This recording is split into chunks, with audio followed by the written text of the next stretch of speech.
Hello everybody, so sorry I am taking so long, but you know, wouldn't be a snail live stream without a little bit of a delay.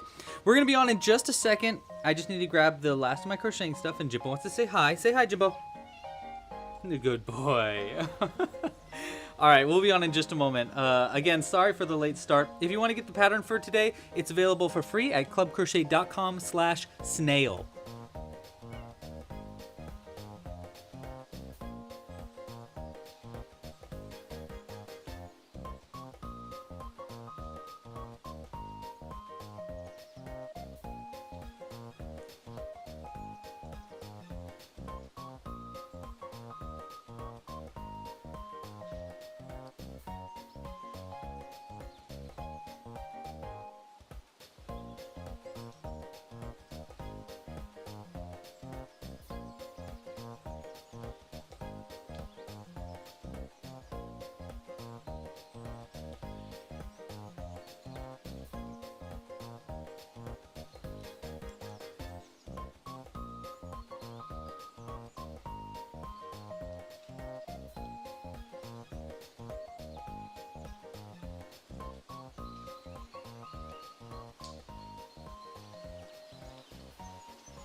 Alright, let's get rocking and rolling. Ready, Jimbo? You ready? Coming over like you're ready.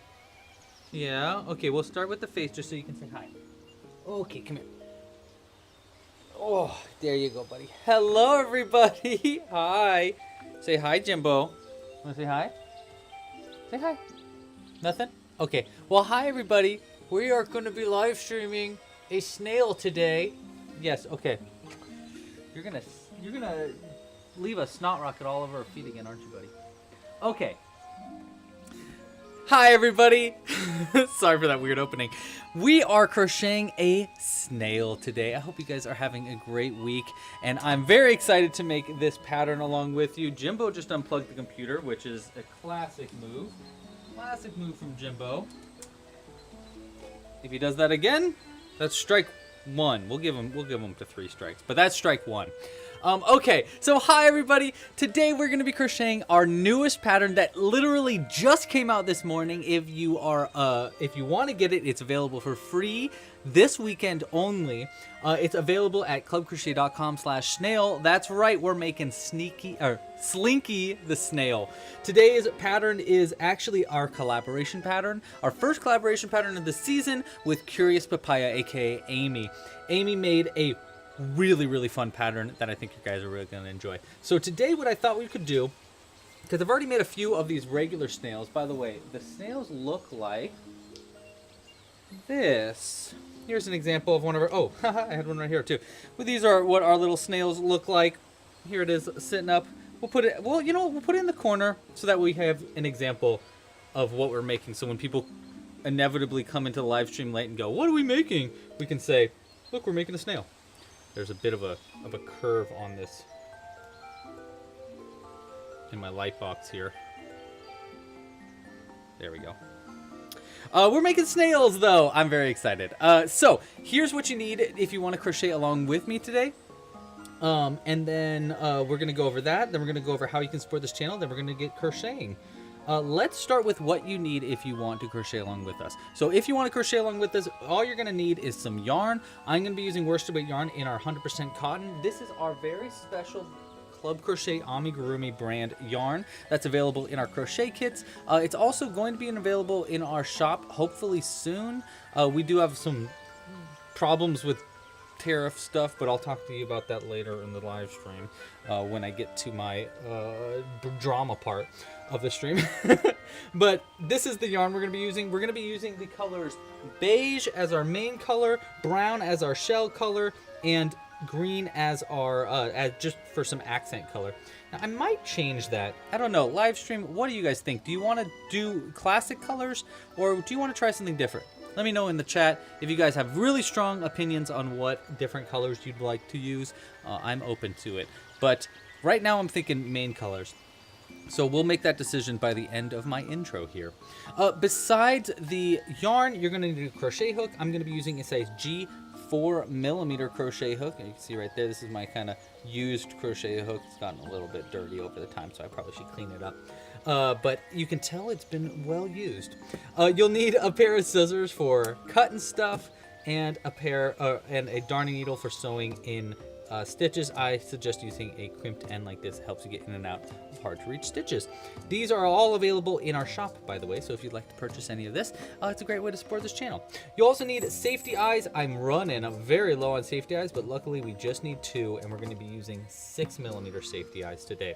So on top of making a snail, I thought it'd be really fun to also make a little harness so that we can have a gnome riding our snail too, because I think that would just be really cute. So maybe like a little harness that goes right here in between the two, maybe. That could be kind of fun. I don't know. We'll figure that out. That is going to be our customization for today's pattern as well. We're going to try doing something like that. Okay, we got, ooh, some people want pink.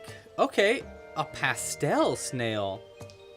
Okay, here's our options then.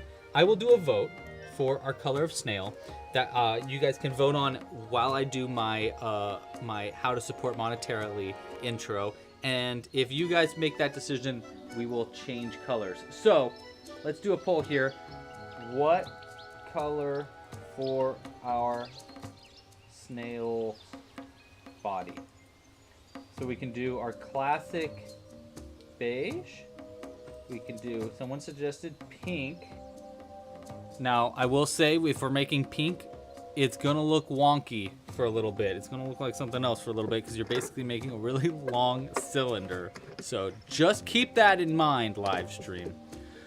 Someone else said, I think yellow would actually be a fun one. Someone said pastel, and I think yellow would be cool. And someone says blue. Sure, I'll add blue in there. We could also do a green one. You know, we could do green instead. That's kind of snaily. What do you think? Green or blue? Orange.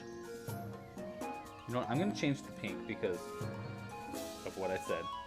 And we're going to change that to green. For reasons. All right, there's your vote. Go ahead and vote now in the chat. And while you guys are choosing our main color, let's talk about how you can support this channel if that's something you would be very interested in.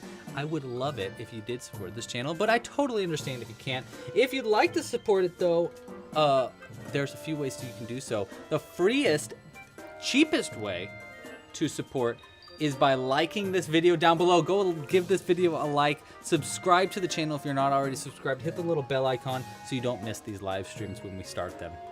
We're usually starting them at 3 p.m. Pacific Standard Time every Friday. Today I was a little slow because of our snail. It's our snail's fault that I was slow. It's not mine, it's the snail's fault. So that is how you can support this channel. for free if you'd like to. You can also create a free account on our website, clubcrochet.com, where you can get access to a bunch of our patterns. Now, if you'd like to support us monetarily, that is really nice of you. Thank you so much for considering supporting us monetarily. This channel is pretty much entirely supported by the community. So everybody that's out there that does support us monetarily, thank you so much for watching this live stream and for joining and for just helping out in general. It means a lot. There are a few ways you can do so. Probably the best way is with a Club Crochet membership. Members get early access to future patterns. They get access to the exclusive library of tutorials. I add new ones in pretty much every other week. This week, we added our snail pattern. And actually, this pattern is only going to be free this weekend for anybody with a free account on the website. But after that, it's going to be available for members or for purchase from Curious Papaya herself. So that's a great example of why you want to get a membership. You can get permanent access to that pattern. You also get a huge access to the huge library of tutorials, like our little gnome pattern, our Bigfoot Bobby pattern. Here is Ranger Bigfoot. I still need to work on an alternative version of this pattern for Ranger Bigfoot, so bear with me, but I am going to be adding a modded pattern for that too soon. Let's see, what else can you do with a membership? Oh yeah, you get access to exclusive tutorials. We're soon going to be doing exclusive live stream for members, and we're going to probably be changing some systems there for members. So if you sign up today, you'll get a pretty much a huge discount. So I strongly suggest, if you've been considering it, please consider it even stronger. There's other ways to support monetarily. You can purchase merch and kits in the store. I've got a bunch of different pins. These are our cute little dino pins. We actually have a bunch of them. I think there's 6 different kinds of dino pins out there. There's a bunch of other pins. We've got our cute little rainbow yarn ball pin, our little logo, but it's a rainbow. We've got Bigfoot Bobby pins. I think I still have some. I found some extras from last week that I think will be in the shop probably tonight.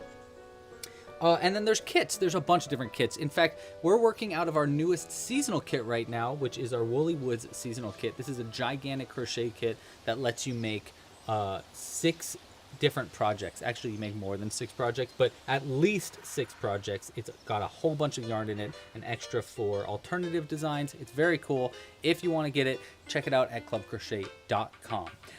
Okay, I think that's everything. Like, subscribe, support that way. Oh, if you'd like to support with a tip, that's really cool. That would be really nice of you. I'll tell you what, we'll add gnomes in the background for anybody that tips. And I think I saw earlier, yes, we got 2, actually. 2 people tipped. If you would like to tip me, that's really nice of you. Again, you don't have to, but it really does mean a lot when people do tip. All you need to do is go into the comments there, and there should be a little dollar icon, and that's how you can super chat. If you super chat today, we'll add a gnome in the background for you. So I believe we had Tina and Mr. Crochandro.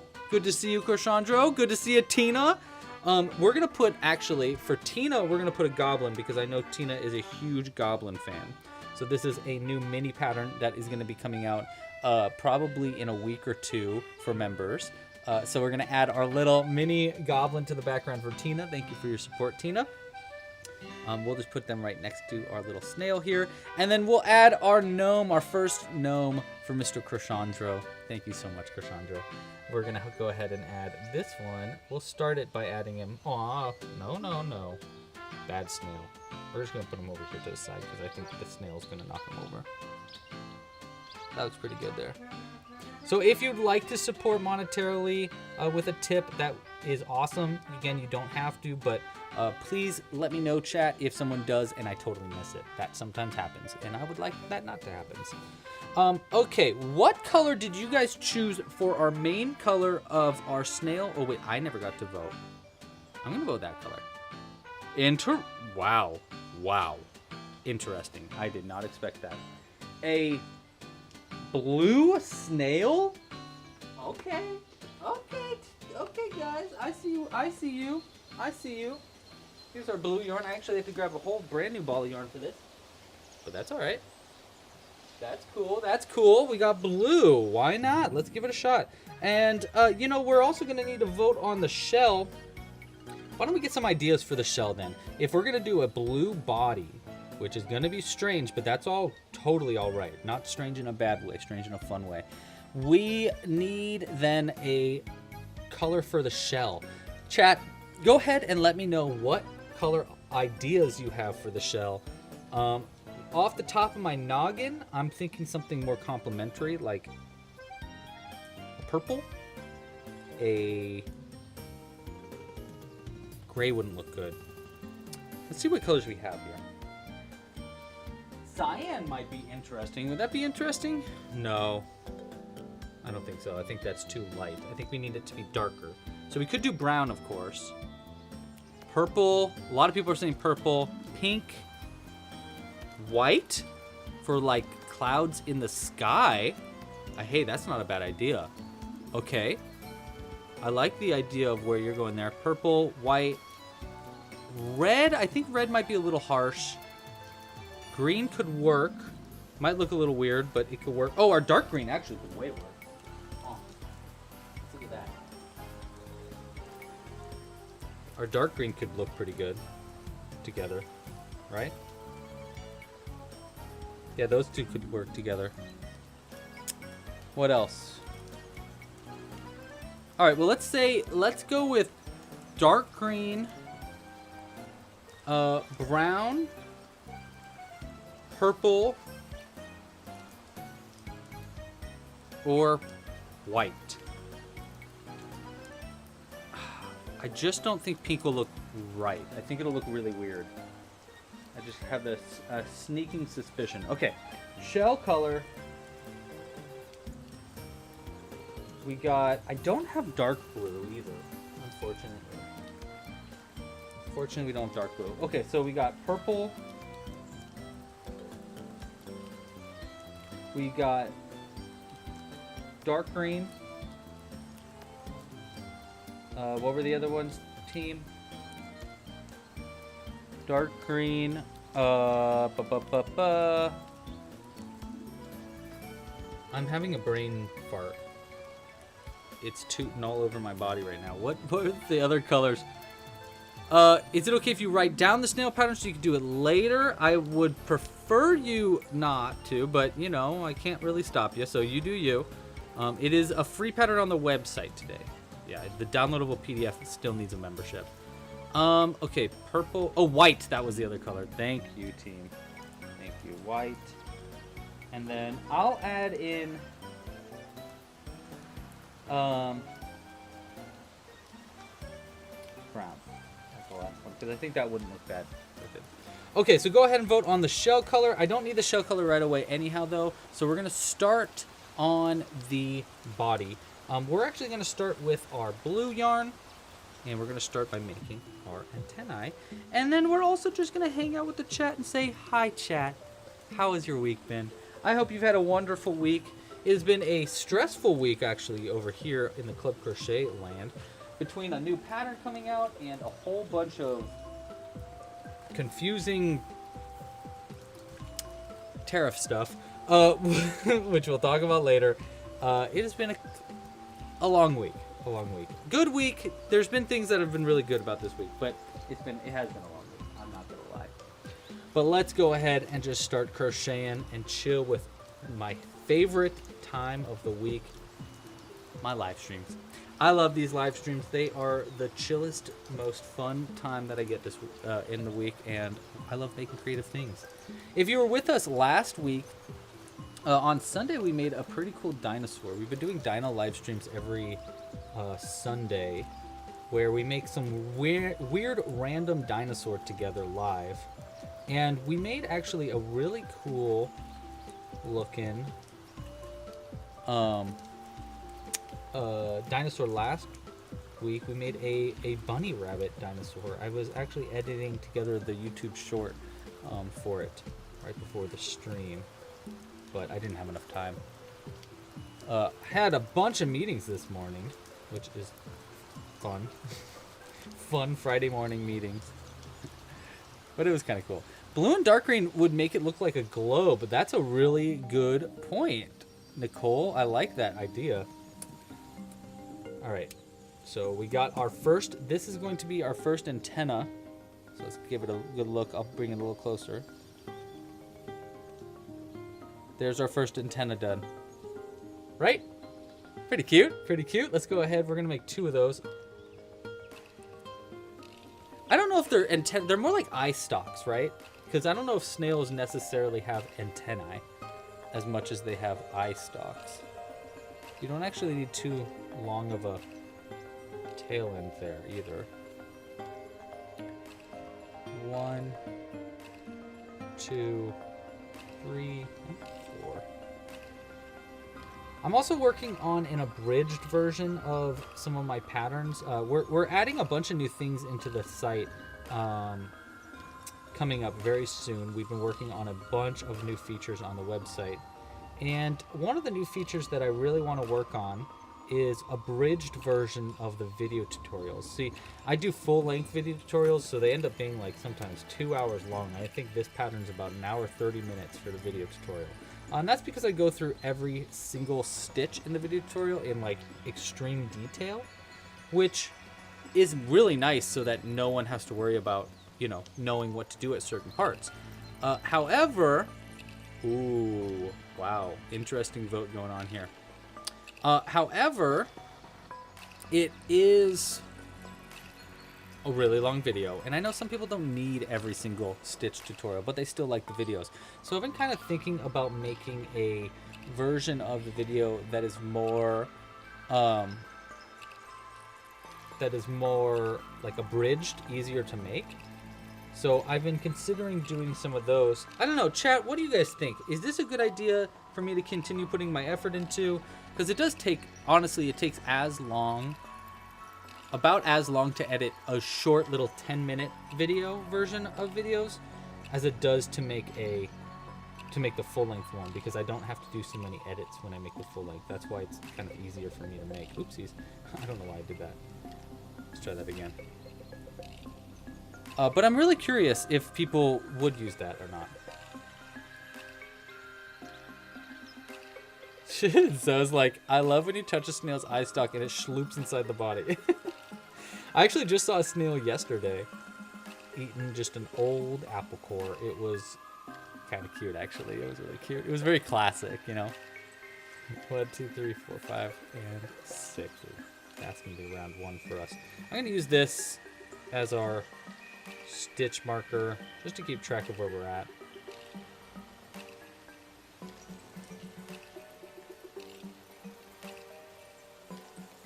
And I lost it. That's okay. Try that again.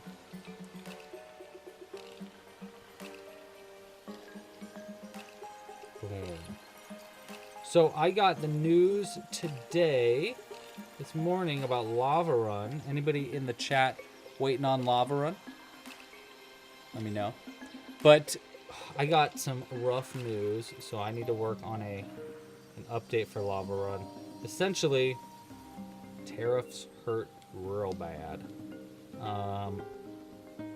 Unfortunately, tariffs are not just the percentage of the tariff, it turns out, but also we were like combining our game because, you know, I'm a small business, so we weren't going to order such a huge shipment. You know, I didn't need to order enough for an entire boat to come over. So we were kind of piggybacking on some other orders to help bring down the cost of everything. Well, because of the tariffs, not only does our costs go up, but a lot of people are stalling their shipments and stuff.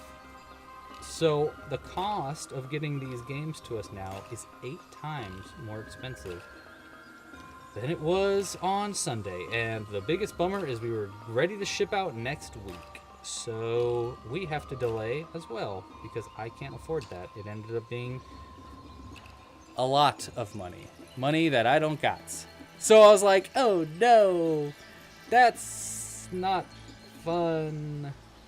So hopefully we won't have to delay too long. I was actually ahead of schedule, so maybe I'm hoping that the delays that we have to put in are actually still on target for what I told everybody, because I added in extra time there just in case something like this happened. But I fear that the delays will be longer than I want, which is a big bummer.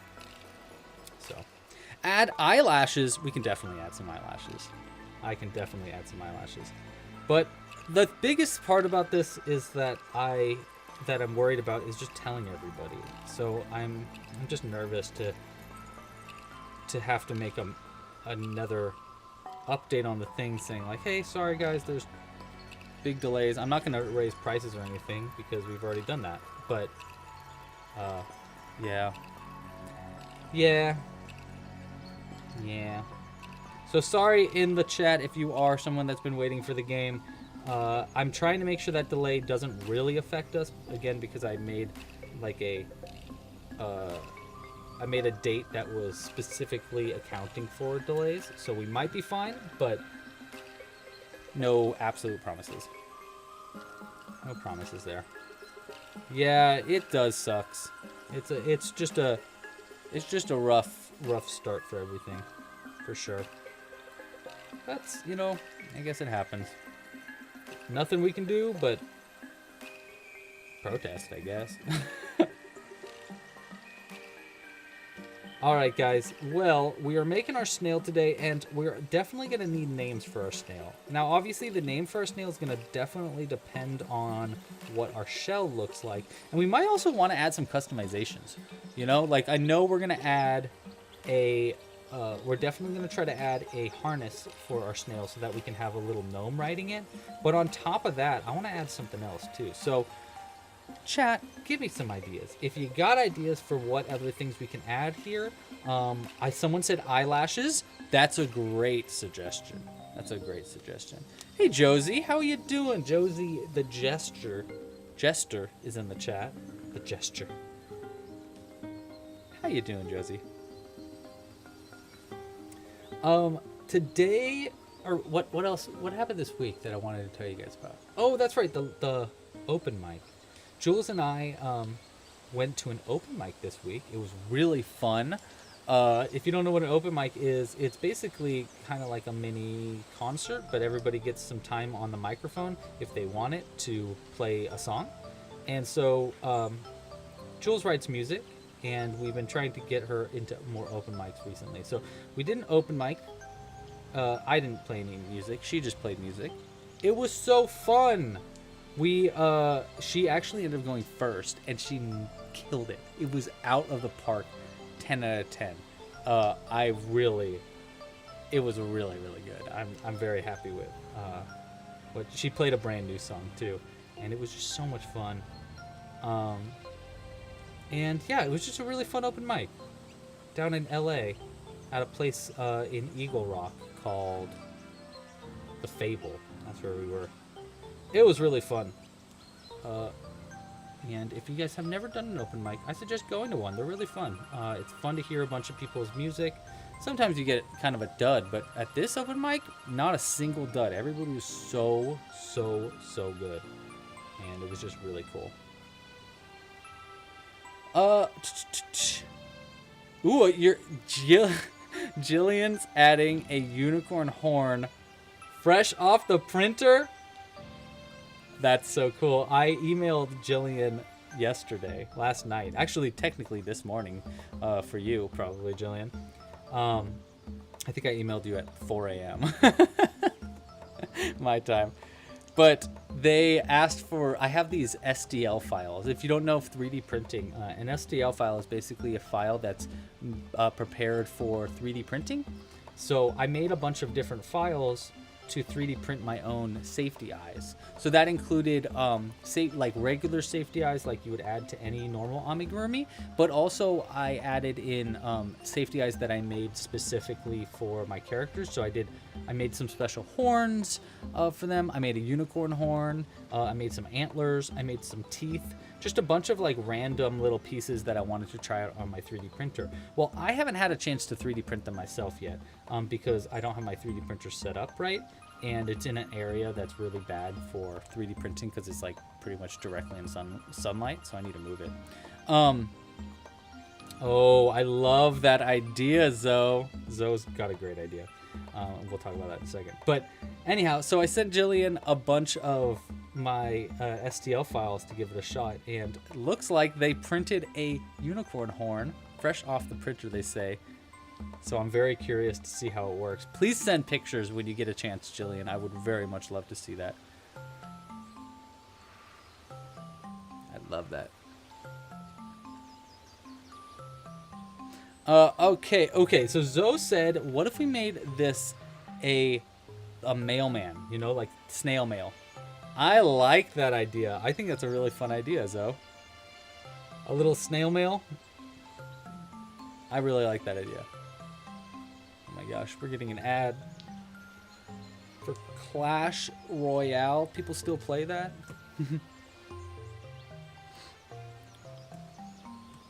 Okay, I'm gonna add our eyes in now.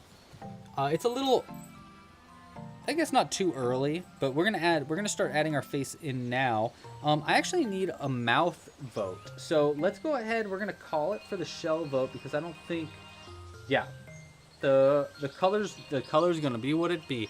We are not changing that. That's no, you guys voted very strongly for purple. Almost half the votes were purple. So purple for the shell it is. Let me go ahead and grab purple yarn.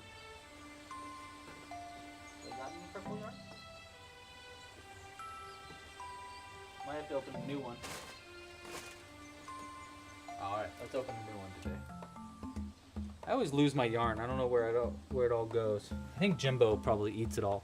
Okay, so we got purple yarn for our shell. We'll add this to the background for right now. Then we need to add a... oh my gosh, Laura. That's a boo of an ad. Okay, now we need to add what to do for the mouth. Do we do just a classic smile? Do we do a chubby little face? Let's see. What should we do for the face? What should the smile be? Or what should the mouth look like? So we got smile, chubby,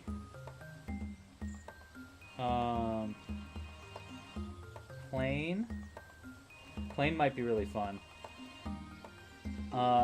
Or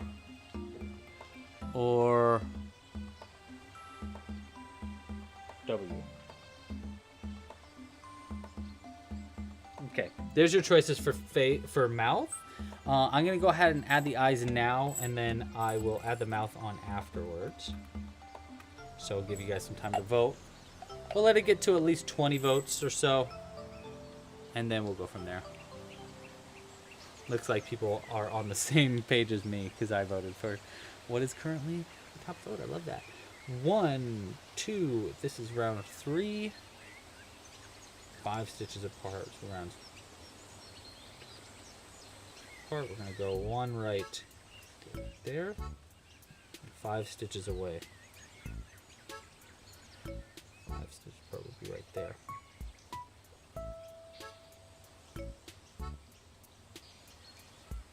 You know, we might actually do one closer. Yeah, let's do right here. That's 5 stitches apart.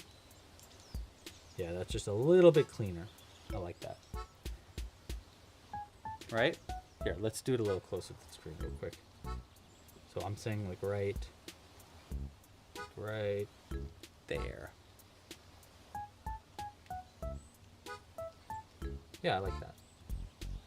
All right, let's lock our backs in there, and then I'll add some eyelashes. I really like the idea of eyelashes. I think eyelashes add so much detail to your piece without really having to do much to it. So I loved that idea. I can't, who suggested eyelashes? Someone did. I don't know who did it, but I think it was a good idea.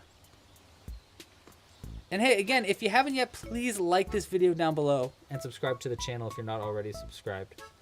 I think you probably are subscribed, but if you're not, please consider it. All right, so there's our eyes. Now we're gonna do eyelashes. I'm just gonna use my black yarn and split it into like 2 pieces. So we'll just use a little bit of black yarn. I don't think we need very much here. Actually, you know what? I don't even think we need to split our black yarn for the first eyelashes, because I think we're gonna do, we'll do like thicker eyelashes for the first ones. So we'll go up through here.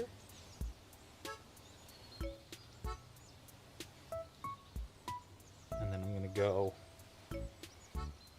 down through like right like that.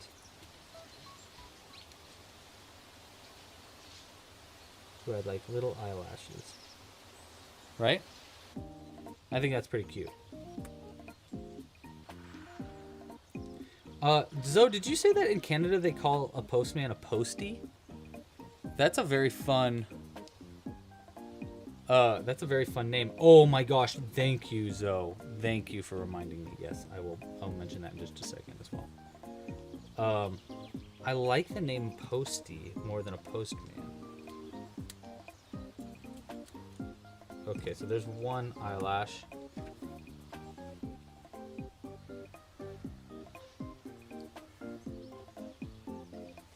But yeah, I think we need a, you know what? We need a resident postman.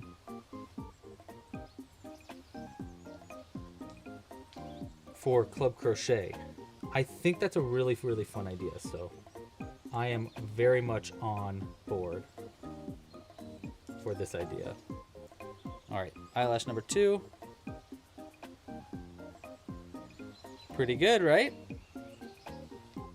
I like that. I like it a lot.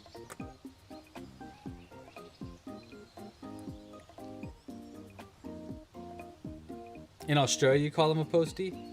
Australia has such cute names for things. You guys ever notice that? Oh my gosh, I just I said that and then I thought of a really funny joke that I can't say on this chat. They have such fun words for things, like you know, the one word that Australians say a lot. That's funny. Okay, let's see, what mouth did you guys vote for? Oh, that is exactly the mouth that I wanted you guys to vote for. I love you guys. You are so great. You're exactly what I was thinking. We're doing chubby mouth. All right, so for the mouth, here's what we're doing different for the mouth. So what we want to do is we want to split this yarn. So we got some yarn like this, and we want to split it into 2 smaller bits. So we take the top like this, and we split it like that. And now we have 2 smaller ends of yarn that we can use for embroidering our mouth. And it'll make it just a little bit cleaner. Hey, Chastity and Blair. Well, Blair's been here, but hello to Blair too. I haven't said hi, so hi. How are you guys? Hope you're having a great day. All right, so I want to make the mouth, I basically want to make it go over like this, but have a little bit of a cheek. Very, very subtle cheek, but enough where it looks really, like, I think I only want the cheek on one side. And then we'll make the mouth go like that, maybe. Let's start by doing the cheek. So I think what we'll do is we're basically going to do from like, normally I would do the mouth like this. You know, maybe we will do the mouth first. So normally I'd do the mouth like over 2, like that. You know, and that's where the mouth would be, and I'd make it into more of a smile. But we want to make it chubby, so I'm going to go from here to there and try to keep it like really subtle. I actually think I'm going to go from here to there. And then I'm going to go into the side of that, which will give it a bit of a, like a chubby cheek look. And then we're going to try to pull it down into more of a smile so that just one side of the cheek is chubby, like they got a mouth full of bubble gum. That's the idea. So let's give it a shot. So we're going to start by adding the actual cheek part first. So the cheek will go from like basically right here. And I like to do a weird spot when I do the cheeks. So normally I'd go like right here in between these 2 stitches, but I actually like it a little higher up. So I go like this and I point it straight up the body instead. And it adds just a little bit higher. It's a very, very subtle difference, but I find it actually makes a huge difference with these cheeks. It makes the cheek itself look a lot more subtle. So just some tips from someone that's made a lot of these chubby faces. This is how I usually do it. And then I'll go up 1 stitch, and I'm going to do the same in this top one, where I'm going to make it just a little bit higher up, like that. See, so it goes just slightly higher up. Now let's see how that works. I think that should work. It looks kind of funny right there. But now if we go in the opposite way, right here, and then we go across, So the smile is going to go like this, and we go across. We can go into right in between where that cheek is, so like right here. We're going to actually try to go into the stitches itself to make it as perfectly in the center of that line as possible. Like that. Okay, so not too bad, not too shabby. Now we're going to make this into more of a smile by pulling up the center part right about right there. Like that. And pull up. And then we go around the outside of that, back into the same stitch we just went into, or came out of, and pull it down. And that should pull our mouth down into a smile. We should have just a little bit of a cheek next to it. And you know what? I think we need to add we need to pull out this blue a little bit so that the cheek is a little further away from the eye. But I think that's pretty good. It's like a mix between chubby and smile, but I think it's pretty good. What do you guys think? Or should I make it more of like a chubby face? I could do a really chubby face by adding another cheek over here, and it'll make it a little bit more chubby. I just don't know if it will really look as clean as this does. I don't know, chat. What do you think? Are we happy with this? I also think we should add some blush. I'm thinking just a little bit of pink under each of the eyes as blush.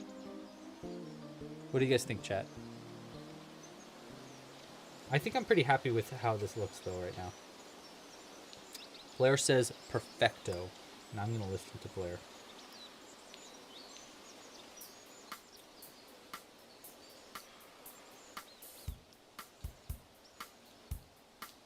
Organa wants a double cheek.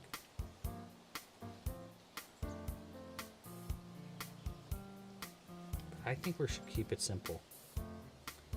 My grandpa's advice rings in my head right now. My grandpa used to say, keep it simple, stupid.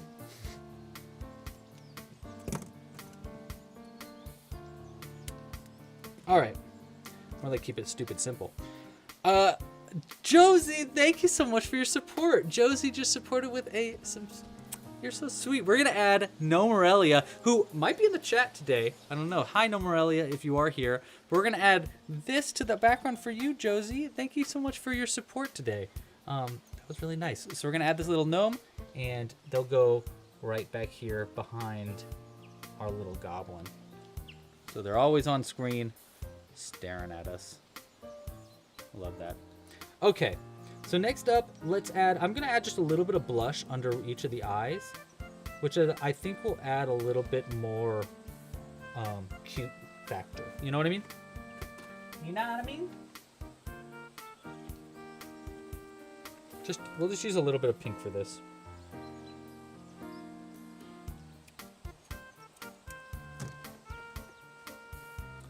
What, does a postman wear a hat?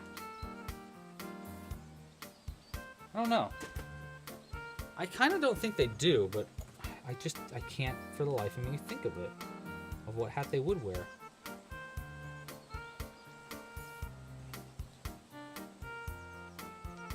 Oh, thank you, Cooper. Thank you, Cooper. Yes, we do have a P.O. box. That is truth. So do I want the cheek here? Or do I want the cheek directly under? I think we want it just a little bit over. I think it'll look... It looks like on that one I went right in under the eye. So it's right there. Alright, we'll try that and see how that goes. Like this.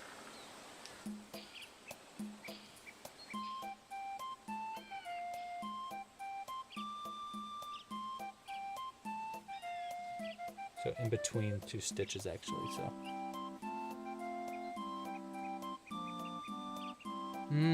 I kind of think I want it over further. That's a little too close to the cheek. What do you guys think? Yeah, I think I'm gonna go with my gut here and say that's just a little too close to the cheek. So let's try it again. I think we're gonna go instead with like right here, so that it's just slightly over from that, and then down.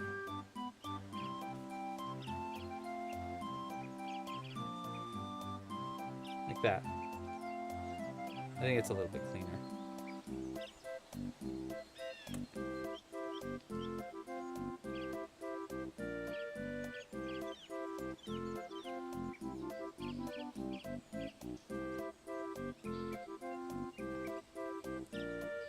right, double knotting.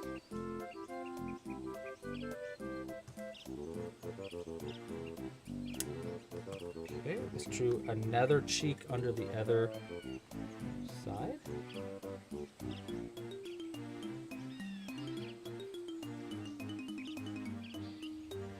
Right here.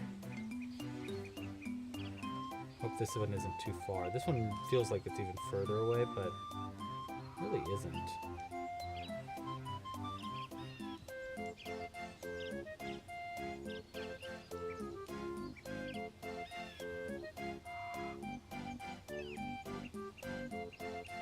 Right? What do we think? I think we might want to move this one in, even though it's technically not any further away. For some reason, it looks further away. I think because the cheek isn't there. Like the actual cheek in the mouth. So I think maybe we move this one over just a bit so that it looks a little closer. Because I think we can maybe we can make it just a little bit closer looking. Let's try it out. So I'm going to try to do that kind of like a similar... Well, actually, let's just try in this stitch here.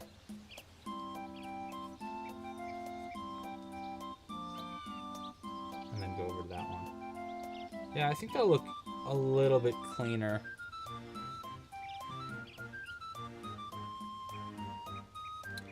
I need to look up what Postman Pat is, apparently. Postman Pat.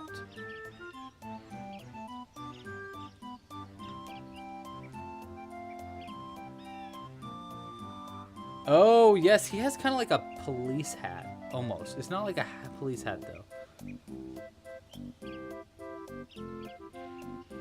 We can make that, though. I think we can make that. Yeah, I think we're going to try to make that. I think that's a fun idea. Okay. Sure, right there. All right, let's see this again. Right? Looks a little bit more centered. It's technically not, but it looks a little bit better. Leafy girl! How you doing, Leafy girl? What kind of stuffing do you use? You would like to know. That's a great question. We usually use polyfill stuffing. I use a bunch of different kinds of stuffing, though. I used to use actually cotton stuffing. I also really like to use extra threads for stuffing. Sometimes I use a lot of extra threads for stuffing. But usually it's a polyfill kind of thing. Here, I'll show you some of it. Let me just finish cutting this up. And let's kind of loosen that up a little bit. Nice, nice. I think she's looking really cute. So I usually use kind of stuffing kind of like this. It's like a polyfill. This one's really, our stuffing, this is our Club Crochet stuffing, and it's really, really soft.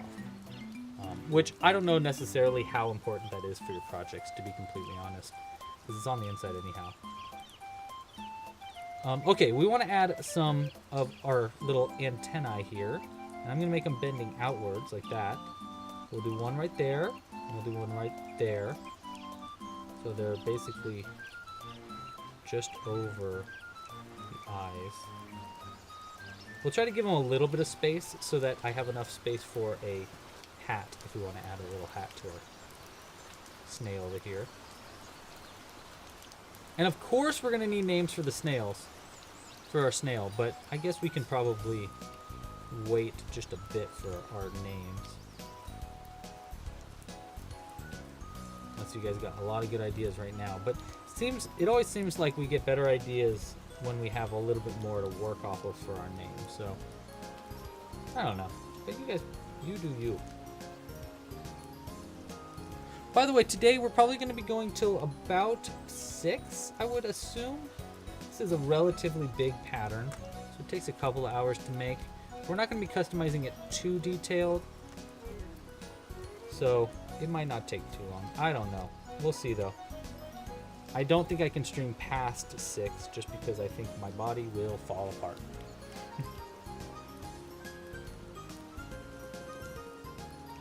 Alright, we're going to double knot.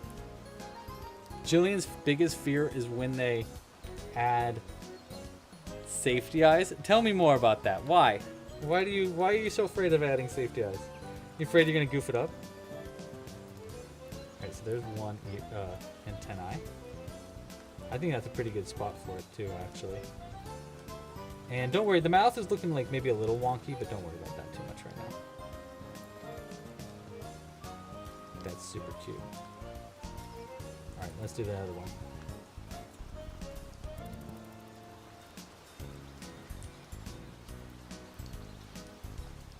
This one's gonna go right here.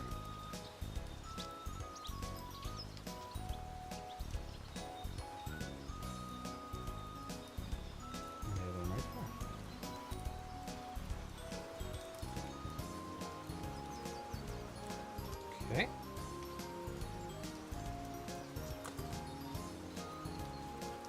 Ready? Shoop. Nice.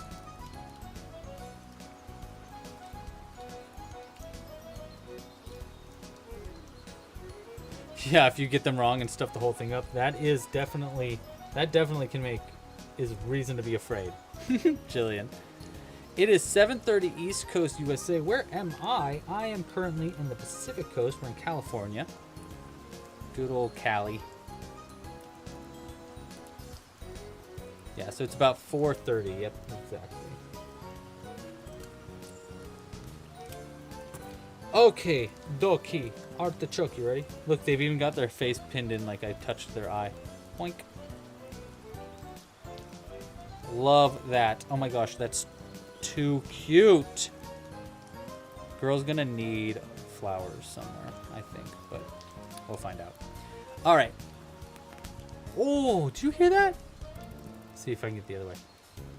No, nothing the other way, but dang, that was wild. Whew. I'm a whole new man. All right, let's keep crocheting. We got a lot more body to make. We need 16 rounds, I think. Yeah, 16 rounds of the body. We've only done 1, 2, 3, 4, 5, 6. So we have 10 more rounds here. So we just got a lot of crocheting to do in just a circle, circle, circle. So I don't need to think too hard here while I'm doing this. So chat, let's chat. Tell me something I don't know. Let's talk about a weird topic today. Let's talk about our favorite. Let's start with our favorite bugs. What's your favorite bug, chat?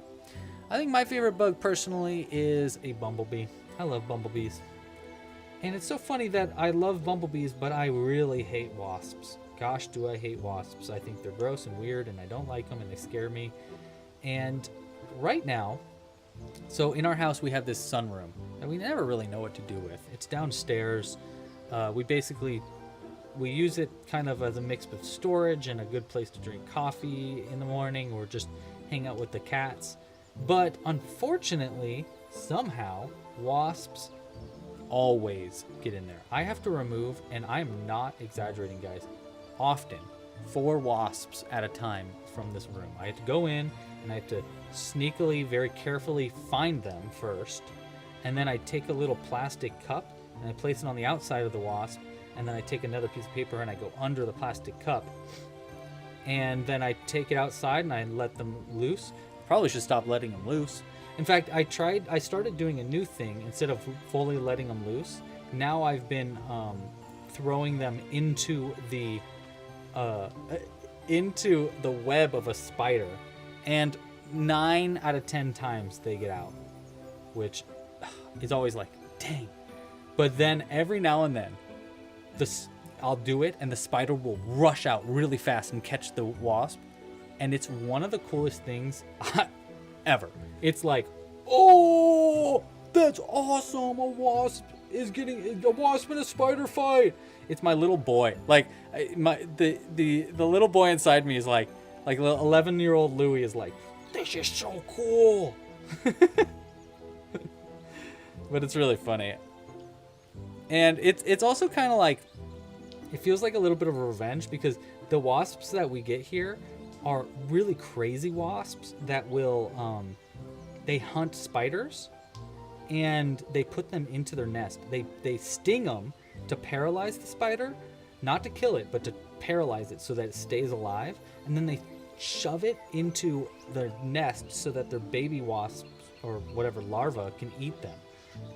Ugh, isn't that crazy? So I found out one day because I broke open one of their nests that they had created a hive over one of our doors. So I had to break it open, you know, and get rid of it. And there were just a bunch of spiders in there that were all like, eh. And it was so scary. It was like some real horror stuff going on there. It was crazy. But yeah, anyhow. So there's my favorite and least favorite. My favorite is definitely a carpenter bumblebee. I like bumblebees in general, but I really like carpenter bees. The ones that are like, I think they're carpenter bees. The ones that are like really big, like this big and fuzzy, and they like, and they make so much noise. And then when they land, I love when they land on a flower, and then the flower like goes boom, because it's like such a heavy bee sitting on it. I don't know. That's just a personal favorite of mine. I really like to. I think if there's a heaven, in my heaven, I'm just sitting there staring at those bumblebees, and it's great, and I love it. They're so cute. So those are probably my favorite bugs. Jules is not a fan of bugs, but that again, I did ask her the other day, and she told me that her favorite bug is a roly-poly, or butterflies, which I think butterflies are duh. Like, yeah, butterflies are awesome, amazing. I love butterflies. Who doesn't love a butterfly? Be crazy not to love a butterfly.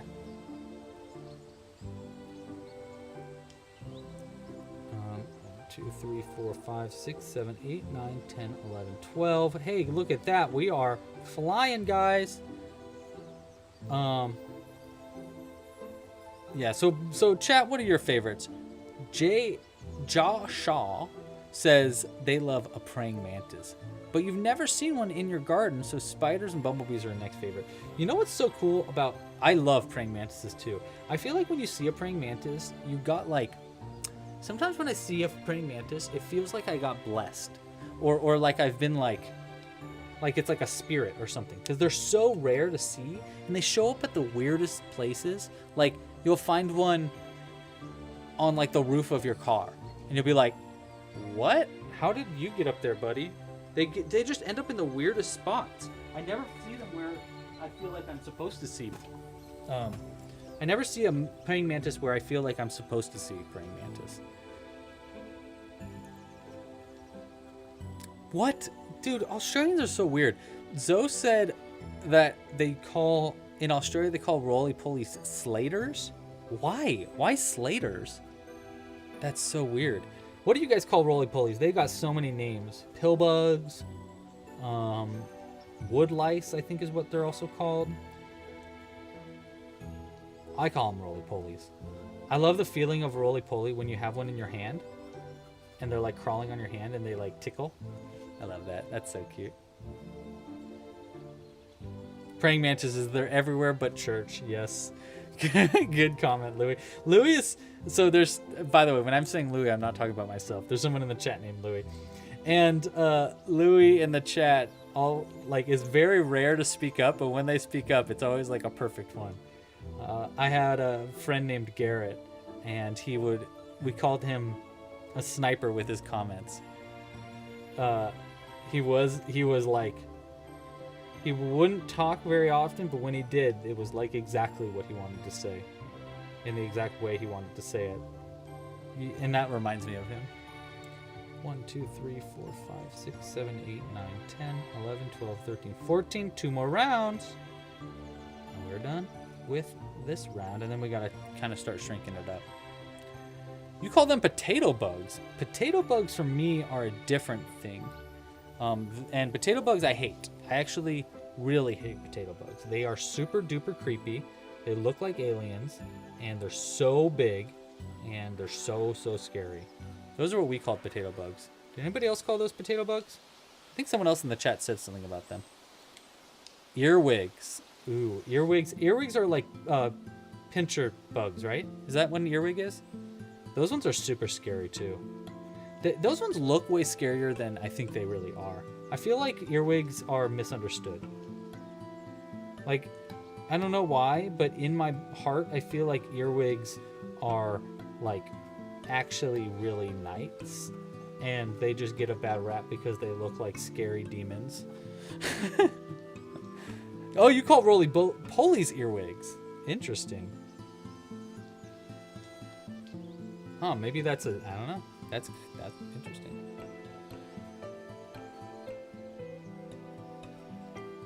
Does anybody, wow, Zoe asked, does anybody else think millipedes have a smell? I'm sure they do, but I don't know it. Millipedes kind of creep me out too. It's like, okay, why do you have so many legs? Do you really need all those legs? Could you give some of those legs to maybe, I don't know, what's something that needs legs? 1, 2, hey, we're on our next round here. I'm just gonna use a stitch marker to keep track of this. Go ahead and we'll, yeah, what was that new one?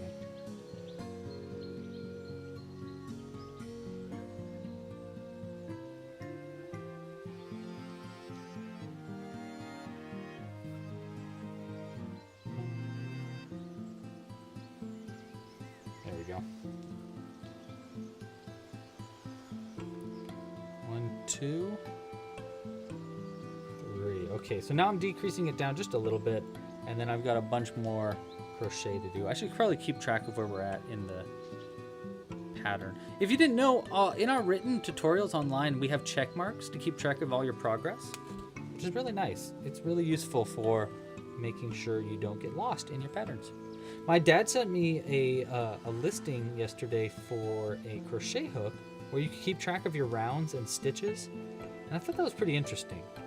At first I was like, that seems tedious and annoying. But then I was like, you know what, that does kind of seem nice. I don't know about counting your stitches. I think that would be like, okay, I would never use that, but I might use it for keeping track of my rounds. The cool other thing about those was that they were, the tip of the crochet hook lit up also. So not only did it keep track of your rounds and stitches, but you could keep track of where you were, or you could use it as like a light, which is pretty cool. All right. We are on our last few rounds here of the body of our snail, and as you can see, the body of our snail is actually pretty straight. The curve of the snail comes more from the sewing, if anything. So that's probably good for right now. I'm gonna go ahead and stuff up our snail just a bit, and why don't we go ahead and get rid of these initial stitch markers too while we're at it. If I can. I do not want to budge though. I fear it got some of the face got sewn in with it, but let's find out.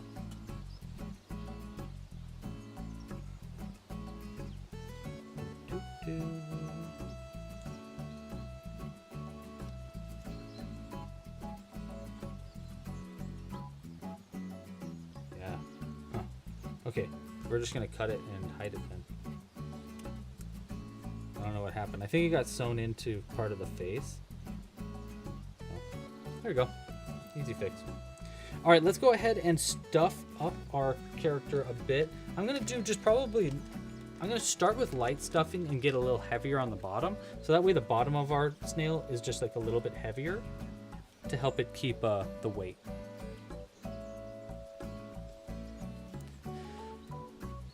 They need legs. They have a foot, technically, right? Isn't that what the bottom of a snail is called? A foot? Foot of a snail? By the way, yeah, what Cooper said in the chat, this pattern is free today. So if you're watching this stream and you're like, I want to crochet a snail, you should. Crochet now. Check it out. It's on the website, clubcrochet.com/snail. There's a link right here at the top of the screen.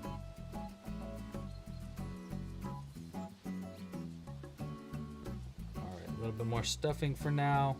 We're obviously going to have other opportunities to stuff it after a few more rounds, but it's a little bit easier to get the stuffing at the top of our piece right now, and then we can start stuffing it up a little bit more at the bottom.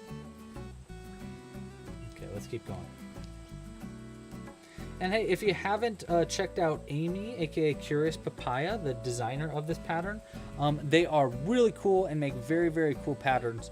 I highly suggest you check them out. You can find them at curiouspapaya.com.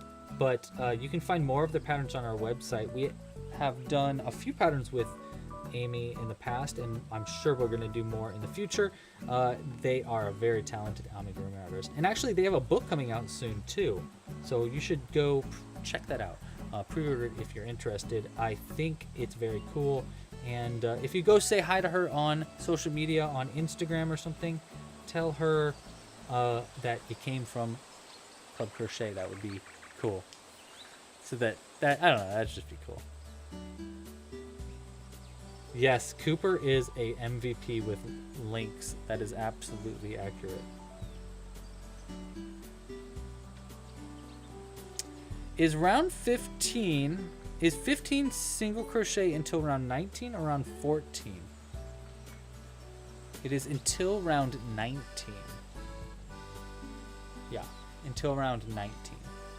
So that's 16 rounds total of single crochets. Laura.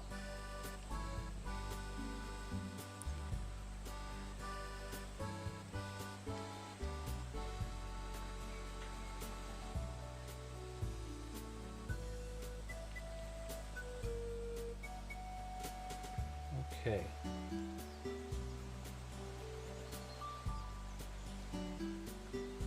All right, so that's our 9 stitches around. We got just 2 more rounds to go for the body of our snail. I'm gonna go and stuff up the bottom here, and I'm actually gonna try to stuff it with just a couple of nickels. This is something that if you have been part of this before, you know what? Maybe we'll use magnets.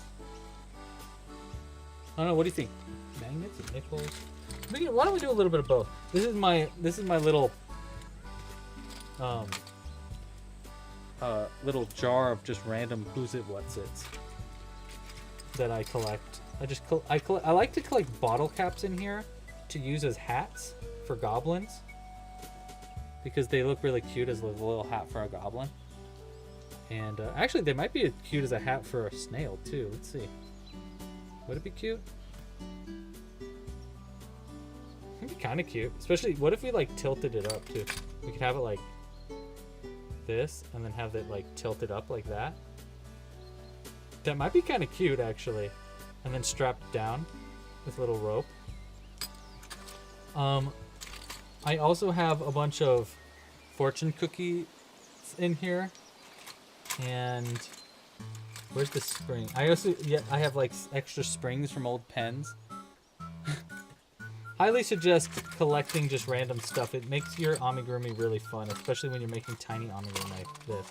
But the main reason I brought this out today was because we want to add a couple, let's say 3 nickels. And I'm just going to use these for the base. I'm running out of them actually. I gotta get more. I like to use these for the base of my crochet, and it'll help them like sit upright a little bit better. And then in addition to these, I think I'll also probably add in a magnet or 2 on the bottom too. I think that'd be probably a good idea. I don't know if they'll stay, but it's worth a shot. So let's start by adding our nickels, and then we'll add the magnets. We got 1 right there, and I really want it on the base, so like right here where essentially the belly's gonna be. Maybe a little bit over. Like that. We're gonna have to maneuver around them when we're making our snail's foot, but I think it'll be alright. I ain't too worried about it. Okay, so there's the magnets. Or not magnets, nickels in there. Now let's do a magnet. We'll do 2 magnets on the inside. It won't be enough to make it stick. Maybe we'll do... Let's do 4. That way it is enough to make sure that it sticks upright. We'll go like right in the belly with it. I'm trying to make sure that they're under where the nickels were. And then I'm going to use a couple of extra magnets just to keep those first ones exactly where I want it, which will be about right there. I haven't done this yet for one of these snails, but I think it's a probably good idea. And we'll make sure that the snail can like stick to, might even be able enough to stick to the fridge if I do it right. I think so. Okay, well let's go ahead and add in the rest of our stuffing now. I'm going to try to add small loose stuffing first that goes over the nickels, and then I'll add in extra pieces of yarn over that because those are a little bit heavier than regular stuffing. So it'll just add a little bit, even more weight to the bottom of our snail. The reason you want to add more weight to this bottom part is because you really want it to sit upright. Once we have all the curves and stuff going on, and a shell in the back, it does add a little bit of weight there, but you want it to be as weighted as possible so that they really sit upright like this more, you know? All right, let's go ahead and stuff them up a little bit more with some extra threads. Too much more, about maybe this will work. Good way to use up some extra threads, you know, waste not, want not kind of thing, instead of using stuffing over and over. We're gonna have to be careful when we're sewing on the body though, to not accidentally pull through a thread that we don't want to pull through. So we'll keep track of that. I think that is a good amount there. We don't want to overstuff them, so I think that's pretty good. Yeah, and we got our magnets keeping them upright there. I like it. I like it. Okay, let's keep crocheting on. Look at this little slug, though. Honestly, they're looking super cute.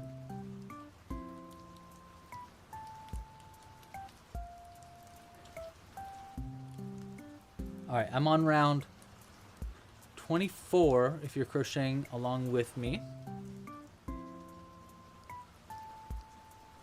One single crochet in the first, and then our invisible decrease.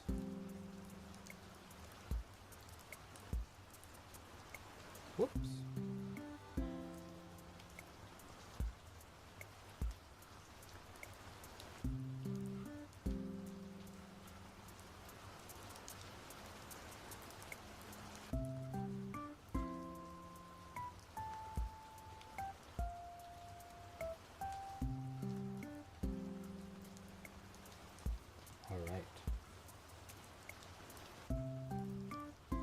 Last round for the body.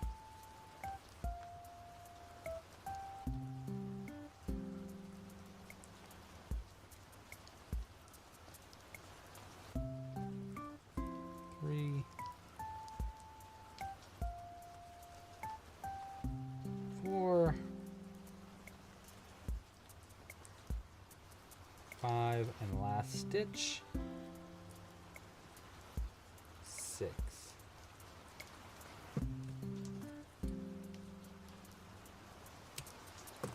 Okay. Pull this out. And then we'll just sew it closed. I'm going to go ahead and remove our stitch marker too.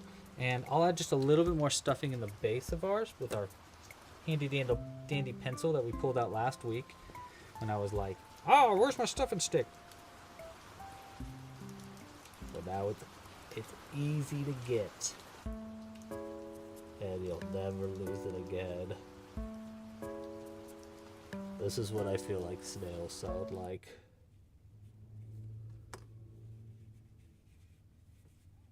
Loving it. Okay, let's sew our snail closed.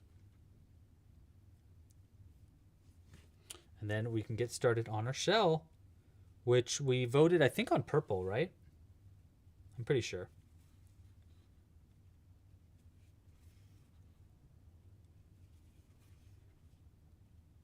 Music got real quiet. I think it ended. All right, let's pull it closed. But I'll go check it. 1 second.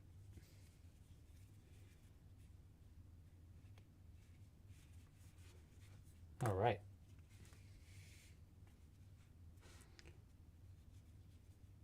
Nice.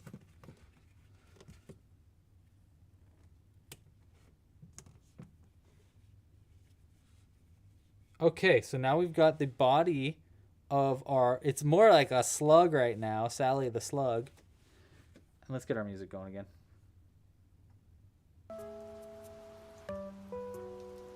I don't know, the music just stopped randomly. That was weird. Okay.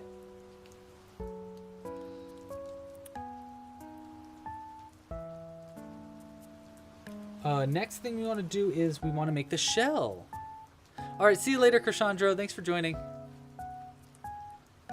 And we're using our purple for our shell today, per the chat's request. Let's go ahead and get rid of most of our nickels there. Our magnets. I'll just keep the one in there just so that it's in place. And we're going to be using our purple for our shell today. All right, let's do it. Oh. That's the sound that makes whenever you remove a what's it called, the belly band, the wrapping off of a club crochet ball of yarn. It makes that sound. Angels sing from the heavens.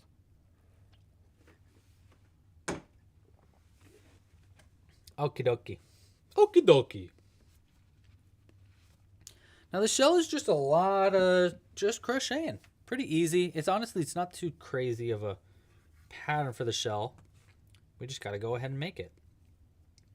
So chat, give me another topic. Let's talk about something else. We talked about insects, our favorites, our least favorites. Let's talk about, oh, did the music just stop again? Why does it keep stopping? Huh.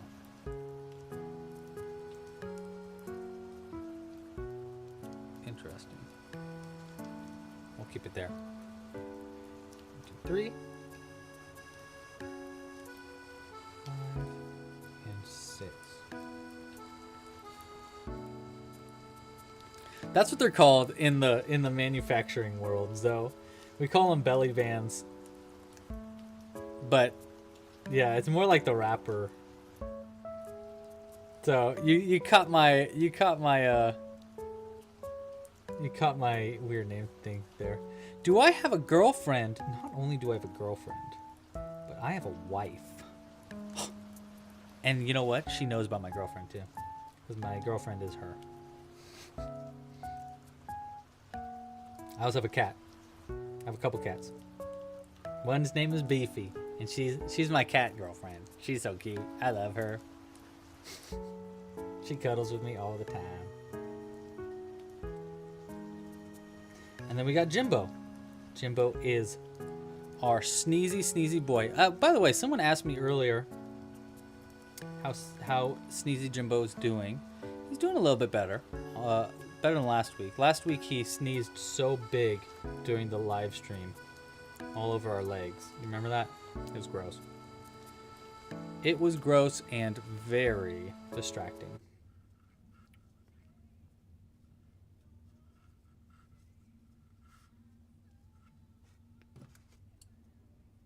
Oh, music stopped again for some reason. I don't know why it keeps doing that. That's really weird to me. Let's see, perhaps I can get a new playlist here. Let's try this one and see how this one goes. Maybe this one won't cut out as much. All right.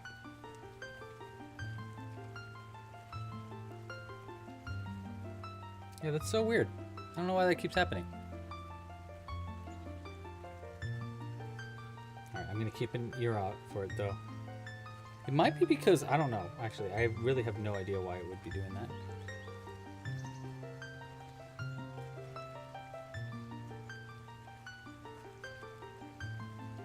All right. One more round of this, and then we're going to increase up again.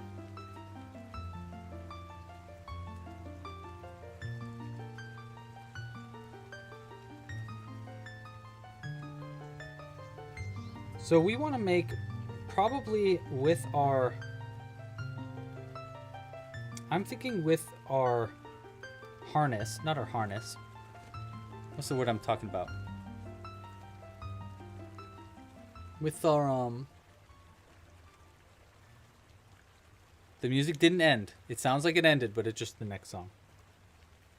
I'm keeping track. I'm keeping track this time. I'm sorry, I forgot what I was gonna say.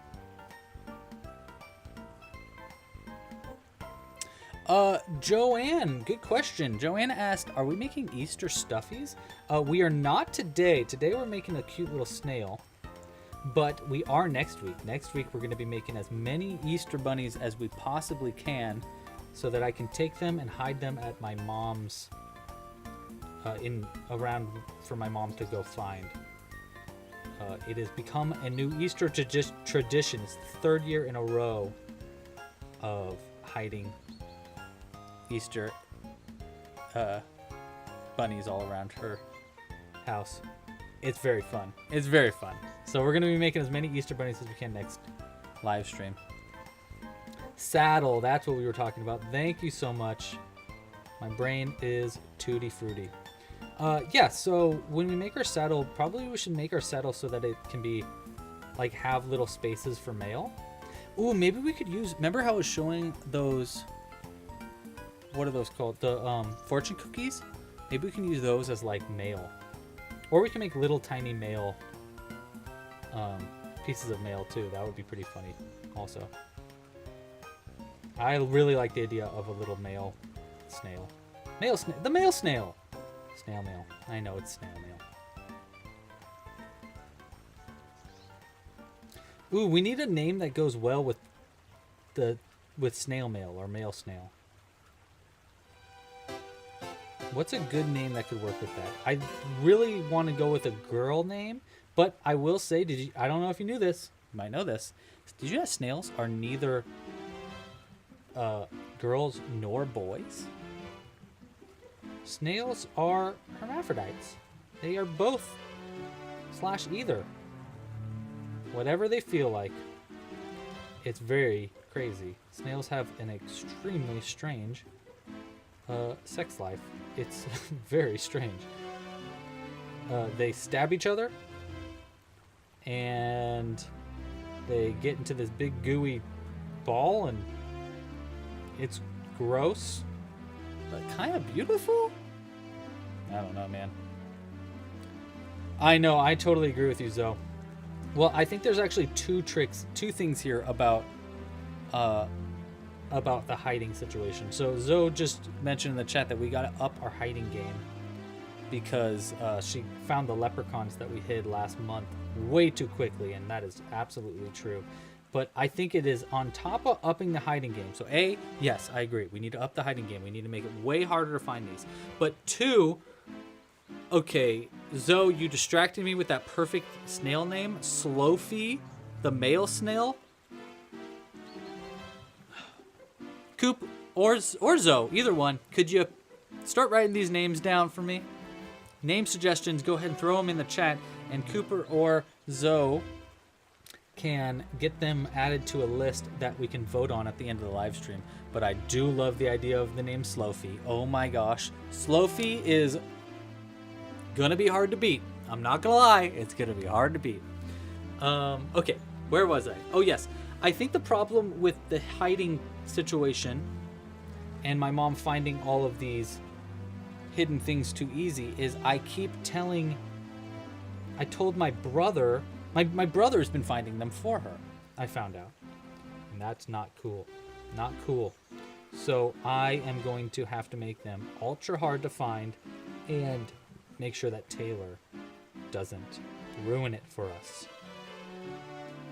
That's the plan. Also, start thinking about really fun bunny ideas for the live stream, because last time we did a bumble bunny. So it was like a bumblebee bunny. We did a carrot bunny. We did a bunny with a mohawk. I can't remember what other ones we did. But we're going to be taking suggestions. So if you got ideas for bunnies, I mean, you can put them in the chat if you want as well right now. But just keep them for next week, because that's where we're going to really be voting on it. But if you want to throw them in the chat today so that you don't forget, or like someone else can remember it, go for it. We're going to crack our back.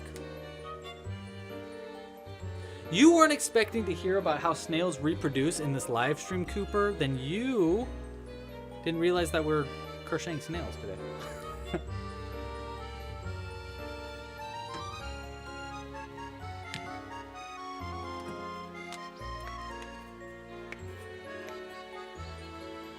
Ooh, see, there we go. A hot cross bunny. Nice. 1, 2, 3, 4, 5, 6, 7, 8. One more round of these. Actually, no, it is 8. We're supposed to put 8. Perfect. Cool. All right, upping to our next size up. Let's go ahead. I'm going to stuff the very end of this just a little bit.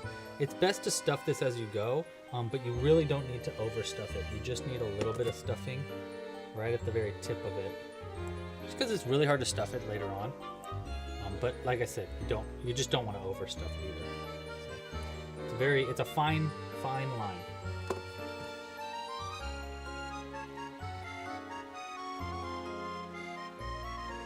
Escargot.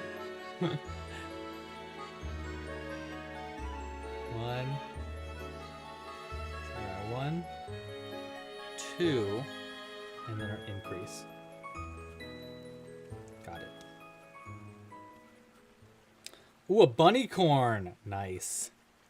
That's not a bad idea. I love that 2 people had the exact same idea, the hot cross bunny.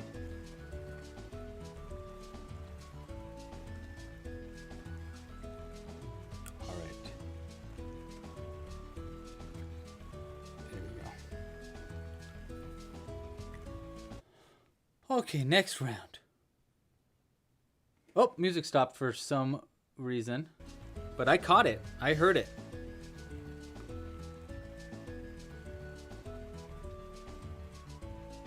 All right, now we have 8 rounds of just single crochets. No worries, we can do that pretty easy. And then after this is the sewing together, and then we got to add the foot. That's a very important part of our pattern. Oh, bunnicula. Love that. That's a good idea. Bunny dressed as a chick. That's a fun idea too. Like a chicken bunny. Maybe we could do a burb with a bunny head. Or a bird or a bunny with a chicken burb head. That'd be kind of funny. But we still need names, so Cooper and Zoe are tag teaming, adding names to a Google document, which is awesome. You two are the best, and I love you guys. You guys are great. Go ahead and put your names in the chat, and then Cooper and Zoe are going to keep track of them for us so that I can find my 4 favorites, and then y'all can vote on your favorite. Ooh, a bunny hatching. That would be fun too. Oh my gosh, I didn't tell them. Okay, now I'm not going to go into detail about this. However, I did do something last weekend that I'm very excited about, and I want to share it with you. But just know I'm not ready to share it fully, so I'm going to be talking a little cryptically. But this weekend, I've been working on these projects, right? And one of the big things, I've been working on these projects with some other companies to get some, the idea is really to get some crochet kits in stores and stuff. So we've been working on some concepts for crochet kits and things. And one of the requests that they asked is they really wanted our crochet kits to be like hero items, is what they said, quote unquote hero items. And that was really confusing to me. I didn't really know what that meant. But then I realized, oh wait, what if I made this into a game instead? And so this weekend, again, I'm not going to go into detail about what this is because it is very fresh and I'm still testing it out consistently. But I made a new game, and I have to say, I legitimately think it's one of my favorite games yet. It's really, really cool, and I love it a lot. Not going to tell you the name. I'm not going to tell you what the game's about. But I am going to tell you that I made a new game, and it's really cool, and I'm really, really excited, and I cannot wait to share it with you. I'm very excited about it. So my goal right now is to test this game out a pretty decent amount between me and my wife, Jules. We'll just play it a bunch, maybe show some of our close friends to just get some early opinions and advice on it. But then within the next week or two, I think I'm going to open it up to 50 people to help me try to start testing out this game. So I'll keep you in the loop about joining a playtest for this game, but I just wanted to talk about the chat, talk to the chat about how I made a new game, and I think legitimately it is top tier. I would say it is I am very, very, very excited about it. Let's just go with that. I think it's a really cool idea. 1, 2, 3, 4, 5. So yeah, that's all. I just want to tell you guys, I'm just really excited. I made a new game, and every time I make a new game, they hit me like a freight train, you know? It's in the middle of the night, literally like 2, 3 a.m. I'll just get this idea, and I'll be like, wait, that's actually not a bad idea.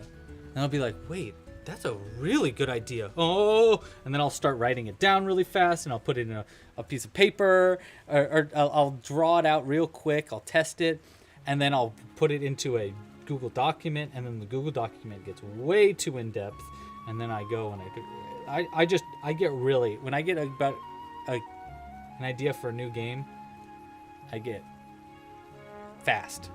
I like to work on it a lot.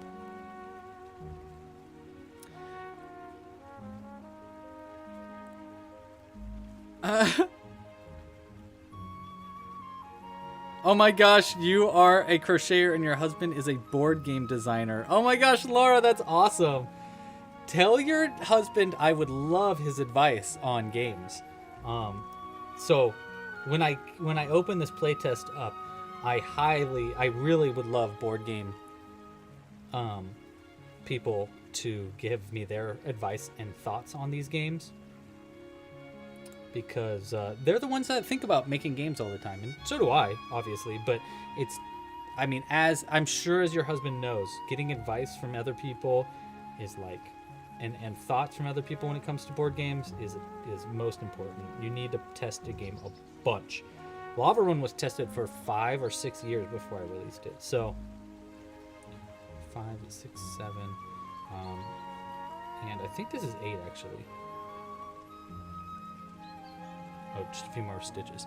Yeah, playtesting is super duper important. And yeah, like I said, Lava Run was an extremely long playtest. This one, I don't think I have the luxury of an extremely long playtest. 2, 3, 6, 7, 8. The good thing is the idea itself is pretty simple. It's like additions to the game that will be... So basically, after the game comes out, I can still kind of adjust the rules, so to say, without giving away too much.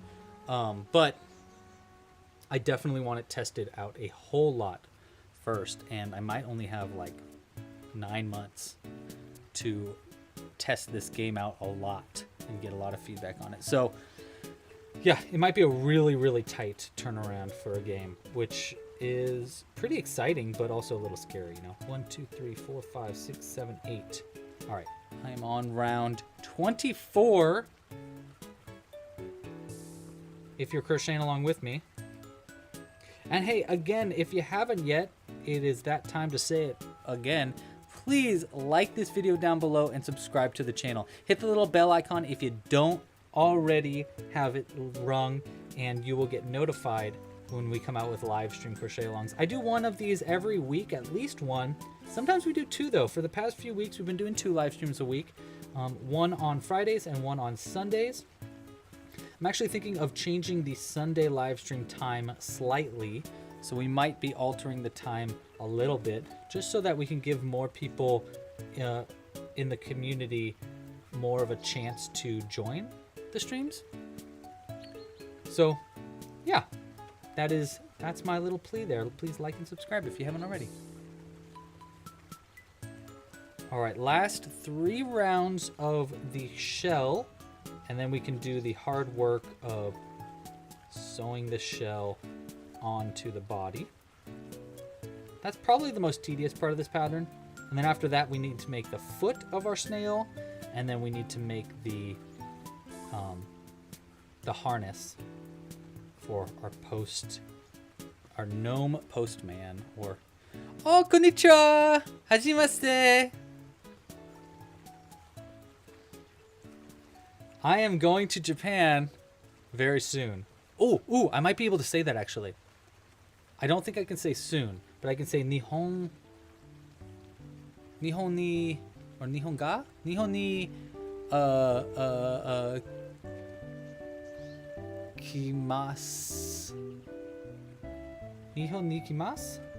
I think I said that right. I don't know. Nihongo ga hanasemasen.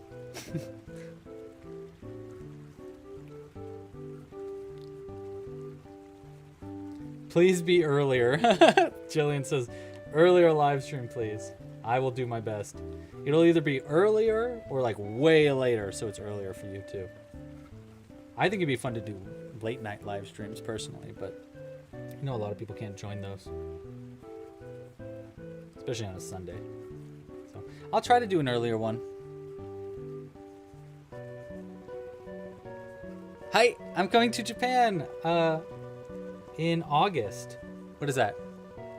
1, 2, 3, 4, 5, 6, 7, 6? No, 6, 7, 8? Hachigetsu? Am I saying that right? August. I don't know how to say August. I'm looking for a pen pal, a Japanese pen pal though. If you would like to be my Japanese pen pal, email me at Louie at clubcrochet.com. I legitimately want a Japanese pen pal so I can get better. It'd be cool. All right, now we need to slip stitch. Finish with this. And then we'll cut the yarn. We want actually a pretty long end here because we use this for sewing the whole shell together.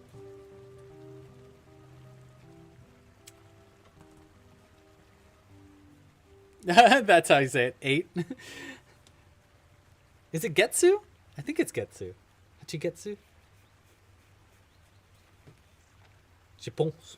You know what's funny? So I studied French for like 3 or 4 years. And I studied Japanese for like 5 years. I don't know Japanese nearly as well as I should know it. Like, just straight up. That's just the answer there. I wish I knew Japanese a lot better than I do. But I have been studying it quite a long time. I say 5 years of studying Japanese. I've actually probably been studying it for longer, but the last few years haven't been really detailed. But I had studied French for a while too, and my French got really... I get confused. Sometimes I try to think of a word I try to think of a sentence in Japanese and it comes out in French. Hachigatsu! I was right! Hachigatsu! Yatta! Alright, let's sew this in. So this goes like this. Right? So we curve it in like that. And then we sew it together. And then we sew the whole thing onto our body. So I'm gonna go into, you know, we're gonna do a hidden end actually, and then we're gonna put it together. So first we're gonna do this. I don't think I did this in the video tutorial, but I think this will be kind of nice and it's worth a shot.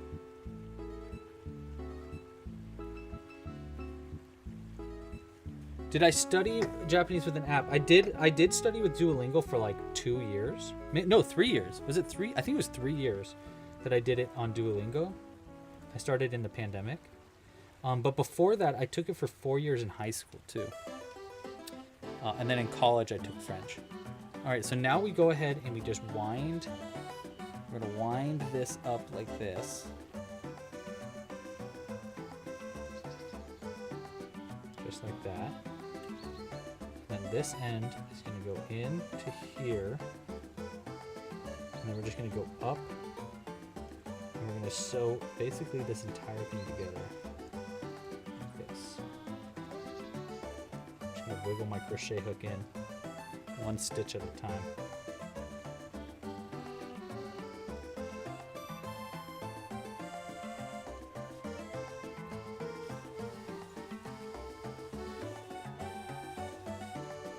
That.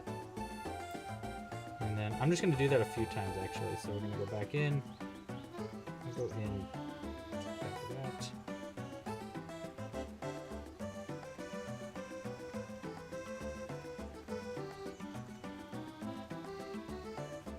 go.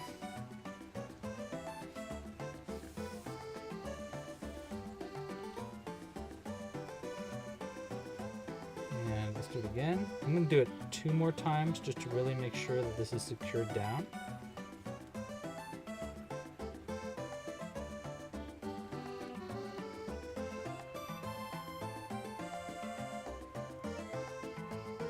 Yeah, it's actually, it's going to be my 3rd time going to Japan. Isn't that crazy? So I went twice with Jules. We went in 2019, and then we went again right after the pandemic in 22, maybe 23, not too long ago. And then now I'm going, my brother wants to go, and he was like, will you please go with me? And I was like, Jules, is it okay if I go without you to Japan? And she was like, fine. So we're going back. All right, there we go. I'm very excited. This time I'm planning the trip too, so I really need to do my research. Okay, so now we've got our little shell sewn together. Looks really good. I'm really happy with how I sewed that together. That is like secure.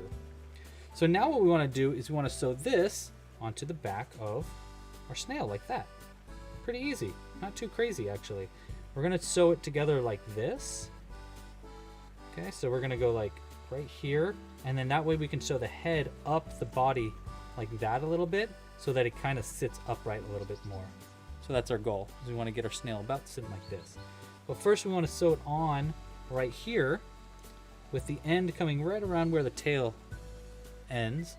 So sometimes I like to go ahead and throw some needles in here. So let's go ahead and just give that a shot for now. So.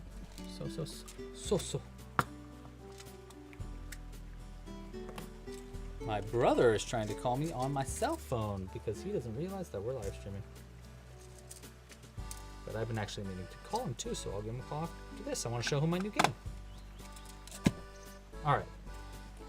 So let's go ahead. We're going to go and put some of these needles into our stitches so that this is perfectly straight on our back.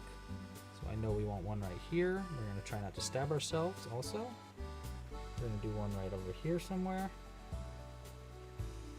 Okay. We're going to do this one down over here. And then we'll do our last one. Actually, yeah, we'll do our last one right here, even though we're going to take that one out pretty soon. All right, so let's go ahead and do our best at sewing our shell down to the body. Okay, so we want this stitch to be right there. Okay, so I'm going to do my best here. This is really difficult to do on a live stream, I'm not going to lie, so I have a really hard time reading the chat, but I'm going to do my best. So feel free to ask any questions, and I'll do my best to respond. But I apologize ahead of time if I'm having a really hard time reading the chat.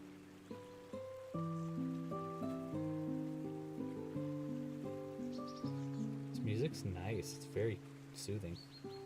I think this is called like a Princess Peach soundtrack or something. Did anybody play the Peach game on the Switch? I know there was a game that came out that was Princess Peach related. I never played it. I hope it was good. It was really cool to see that Princess Peach got a game.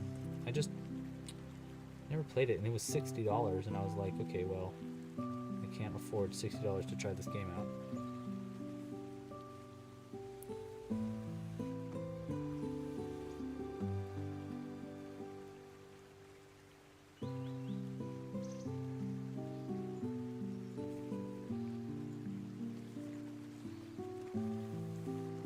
But I'm curious if anybody else had actually played that game. Get out of here.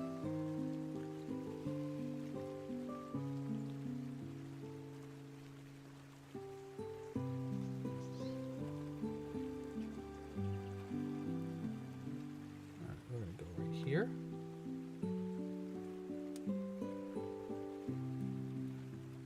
That for our next stitch. Hey, if you want to give a suggestions of our name for our snail, now would be the perfect time to add them into the chat. Because after we finish this, we're going to be making the foot of our snail, and then we're going to do our vote for our for the name.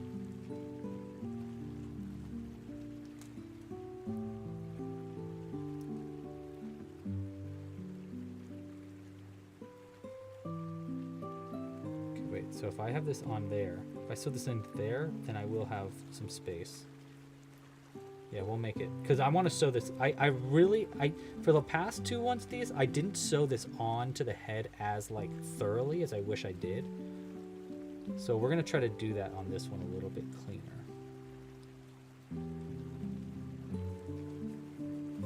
I actually think I'm going to start right now to sew the head back on, head up a little bit.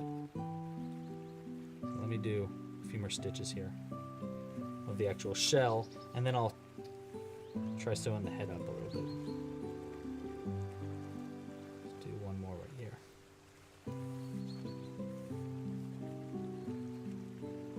Okay, that's looking good as far as sewing it into the body.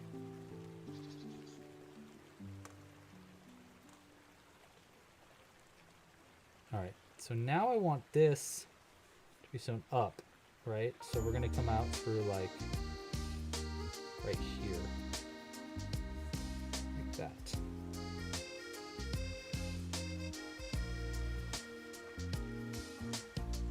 Okay, we want this to be sewn up.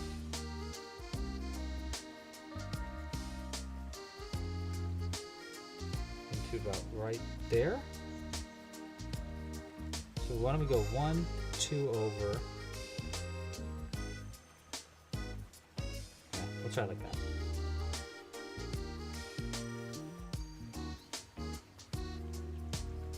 And then we're going to go into this one. I'm going to come out for the bottom one down.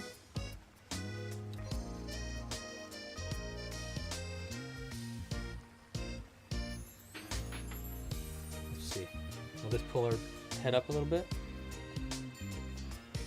Yeah, a little bit. I do really want it to get like as sewn up as I can though. So I'm actually going to go up above it.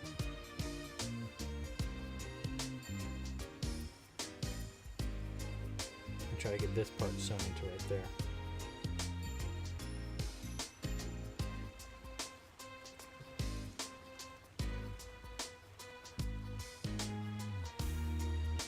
Be a little high.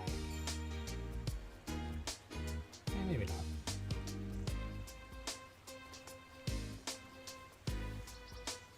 Let's give it a shot. Oh, is that what this is from? Rhythm Heaven? That's cool.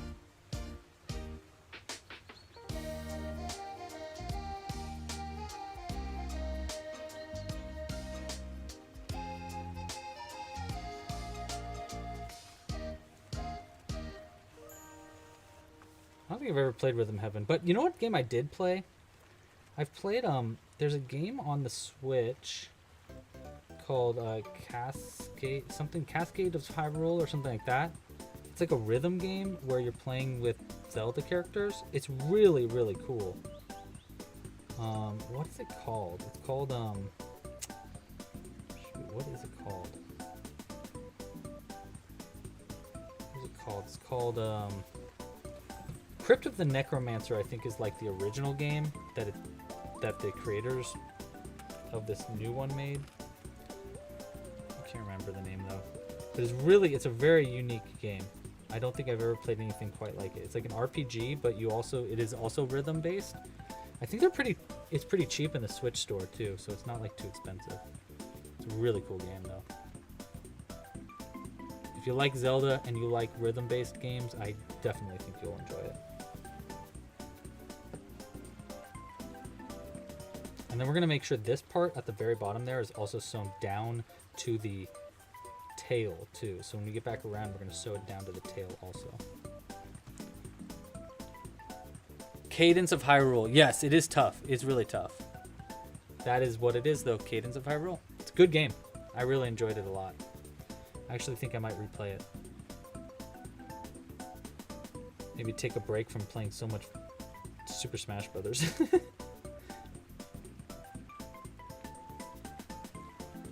I play way too much Super Smash Brothers.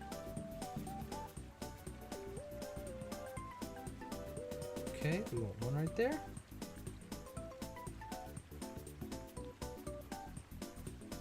We're almost done with sewing the shell on, and then we just have to make the foot, and then we can start customizing our snail and giving it a name. We've got, let's see, 1, 2 more stitches to work with. 1, 2, that works for me. And then we want to, ooh, sew the bottom of the shell too. I forgot.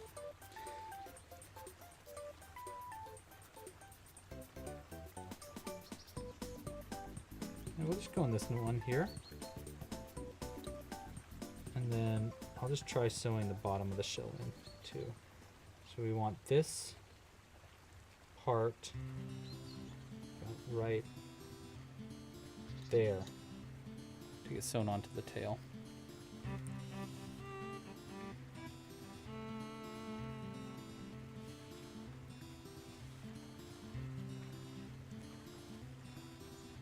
Yeah.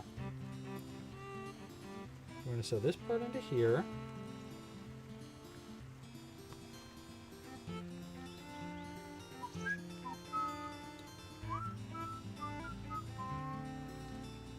I love this song. Gosh, this song is totally a childhood song for me. Like, it really makes me feel like I'm a kid. Because I used to play this all the time. This is from Yoshi. I loved Yoshi's Story on N64. I tried playing it the other day on the Switch because they have it on like the N64 emulator thing on the Switch. Just didn't feel the same, you know what I mean? All right, so I'm gonna go ahead and have this tail end here come out through, actually, you know, we'll have it come out through the top of our shell like that.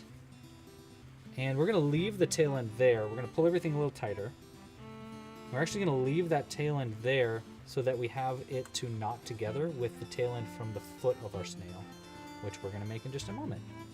But the main part of our snail is actually done.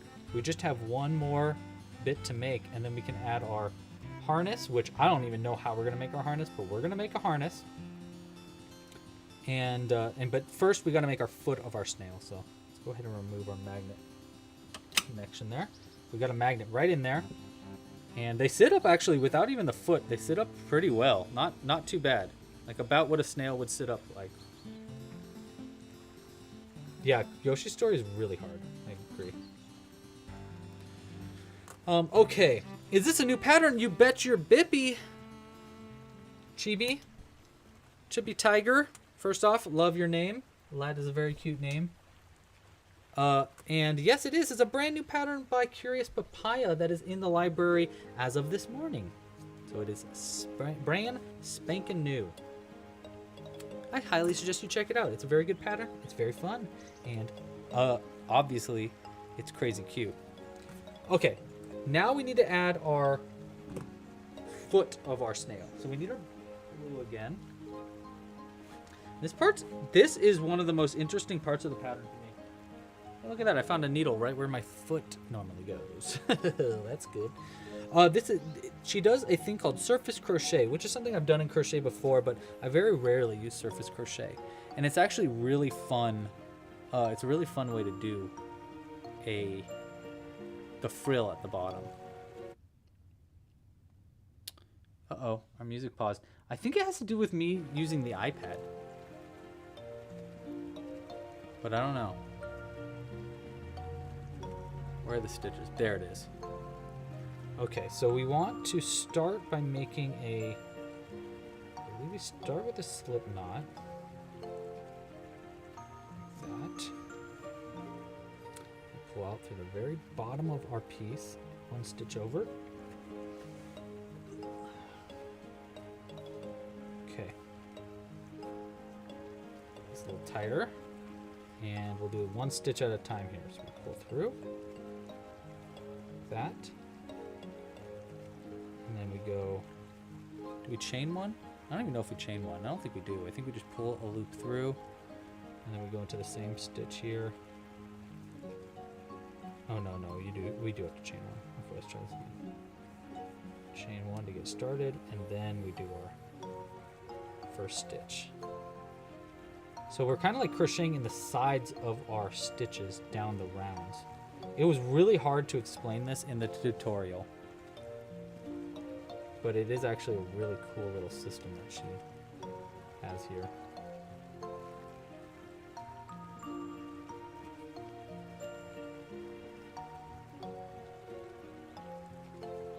Okay. Half double crochet and then 2 half double crochets after that. We'll go, yeah, we'll go wide with it. Ah, no, we'll go down with this one. One. And another one in the same stitch. Oops.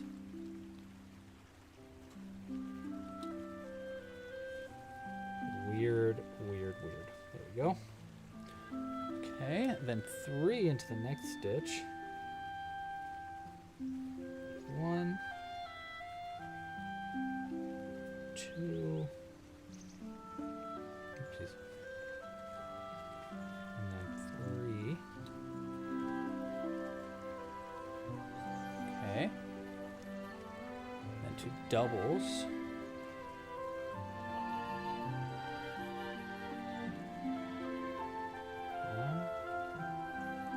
Super hunched over right now. Work on your posture, Louie. Look at that. The foot's totally coming together. Oh my gosh, that's looking so cool already. All right, double, and then 2 half doubles. We'll go up a little bit with it. Ooh, good name suggestion. We did not name it yet. We're going to name it after I finish this round. Or finish the frills here. And we'll finish our first frill and then I'll put the name suggestion in there and let it vote for a little longer. So you got only a few more minutes left to give me a suggestion for a name if you want to try naming our snail here.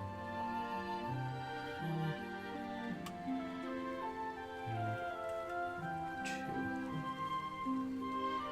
Okay. Look at that. Look at that ooey gooey slimy foot coming together.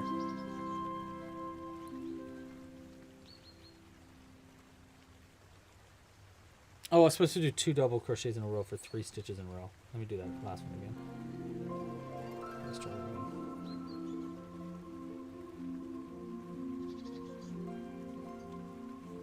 But I like the name Blueberry. Someone suggested Blueberry. That's a cute name.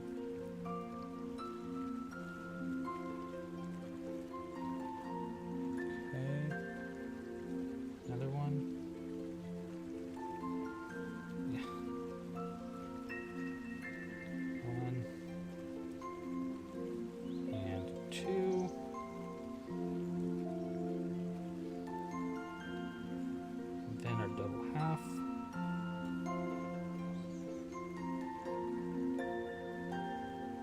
Stitch.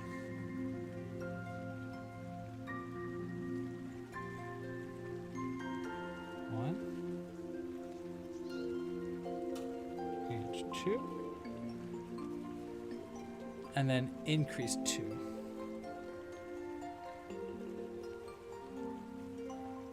Start to pull in with it too.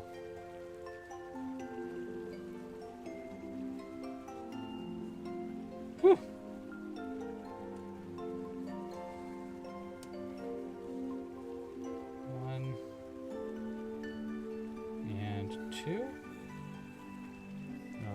Slip stitch. That. Ooh. Nice. All right, there's one of our sides of our foot. That looks pretty good. Pretty solid start there. And the slip stitch right there. I kind of think now I haven't done this, but I could essentially just turn around like this and do the same thing backwards, but maybe we'll just do it this way instead. Yeah. All right, let's keep it going though. All right, name suggestions, team. Give me them names. Ooh. Jelly bean. That's cute. And don't forget, we're making a snail male. A mailman snail. A post? What do we call it? A postie. We're making a postie snail. You know what? We're going to use this end. Whatever. Yeah, we're going to use this end to go up. And double knot to this one.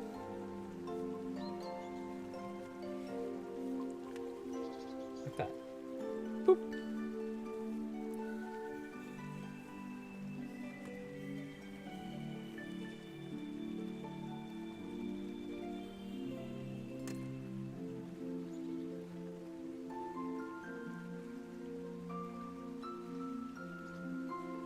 One. Two.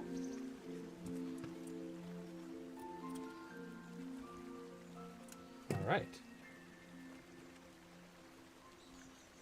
There's our bottom. Oh my gosh. They're looking so cute. It's going to be nice when we have a magnet. I wish I had... Oh, you know what? I have this. We can see how it kind of looks. Will it stick? Hey, hey! Look at that!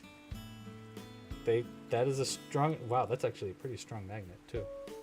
Will it slide down, though? It might slide. That's okay.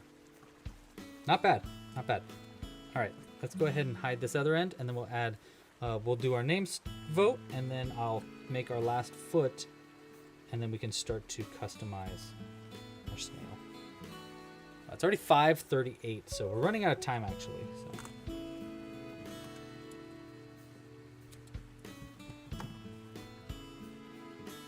But honestly, that looks really good. Okay. All right, name suggestions. Here we go. Going to Mr. Slack to get the document. Thank you very much, Cooper and Zoe, for putting these together. All right, name suggestions. Let's see. Yeah.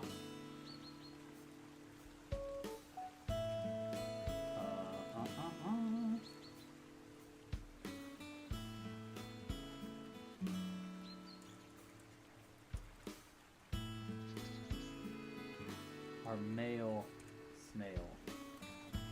Oh, Stamps is a good name, actually. Yeah, I'll throw that in there. Okay.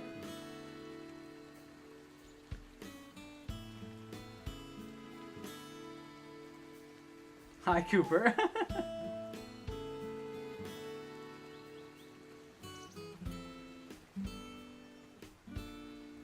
I like that one. Oh my god, I love that you guys are just chatting in there. That's really cute. And I think I like this name a lot.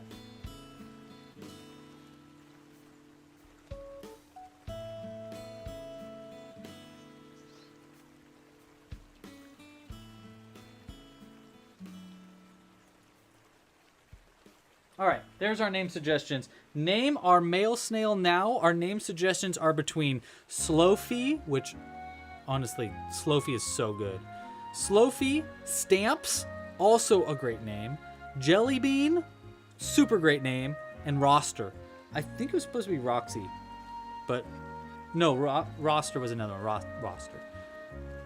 Bale the male snail also would be good. I'm a fan of these names, you guys. Very good name suggestions in the chat. Thank you, chat. All right, so let's go ahead. While you guys are voting for that, I'm going to finish our last frill here.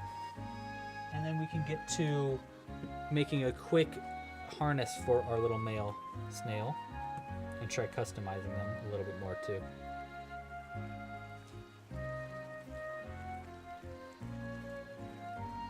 All right.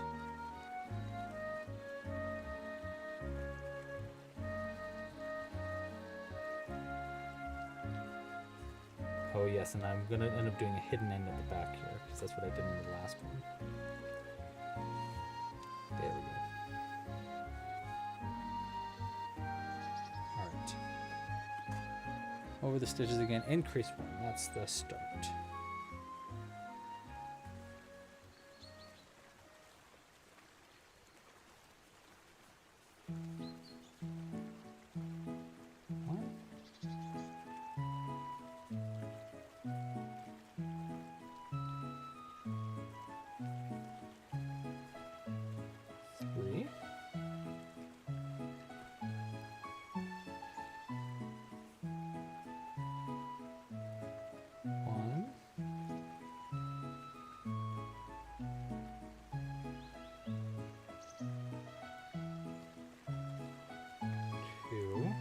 might have messed up the first frill. Let me look.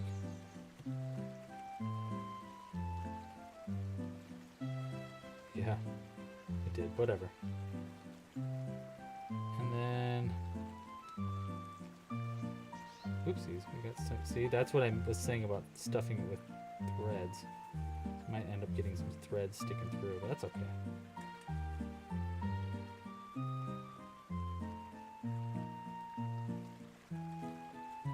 Oh, this is supposed to be. Wait. Sorry. Increase. Half double 3. Half double 2. Ah, yes, we're supposed to do another half double 3 here. And then we do 3 double crochets in a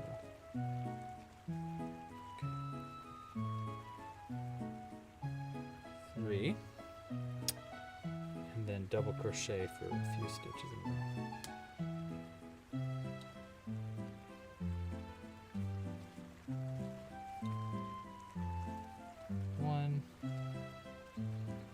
Two, and then another 2,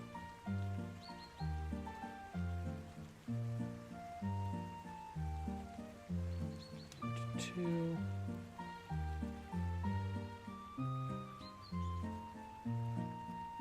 okay, last double, toil or trouble. Actually, you know, we're going to pull this one up more.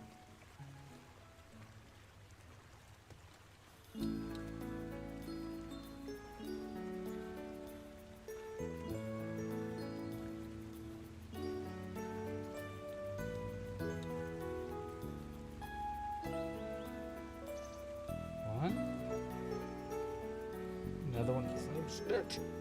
Maybe. Nice. There we go. Okay. Nice. Okay. Next is 2 half doubles.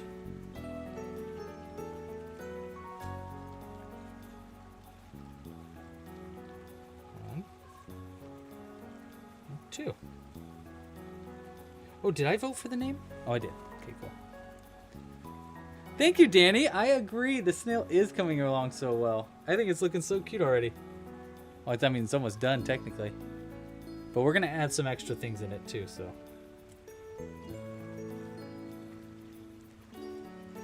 1 and 2 there. Do it again.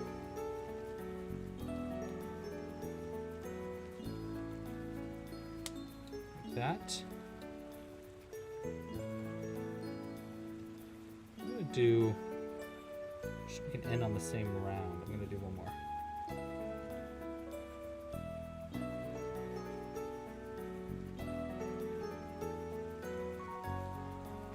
Okay, and then a slip stitch. Like that. Right? Yeah. It's like a perfect foot, too. Love it. Okay.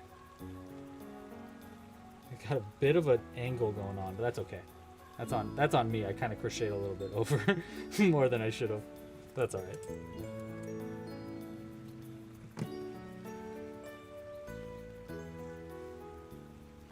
Okay.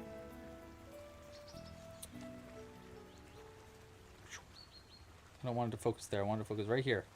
Focus here. Focus here. There, that's good. That's good. Nice. Nice. Yes, exactly, Jillian. Invisible decrease is going through the first 2 front loops only, then yarning over and pulling through all of them, right? Yes. It's basically like doing a single crochet into 2 front loops only at the same time.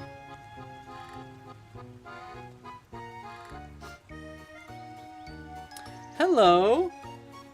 We got someone from Korea saying hi. Hi. How do you say hello in Korean? Someone help me out. I do not know how to say hi in Korean, but I'd like to.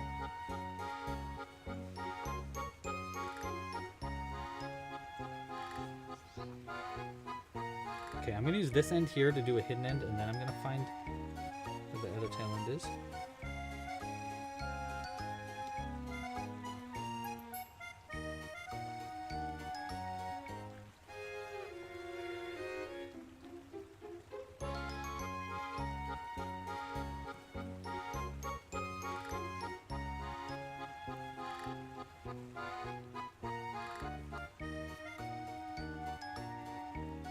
All right.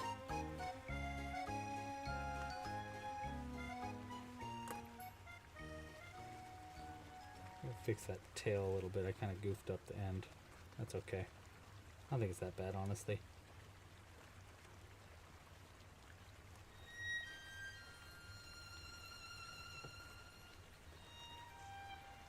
Nice. Yeah, it's looking fine.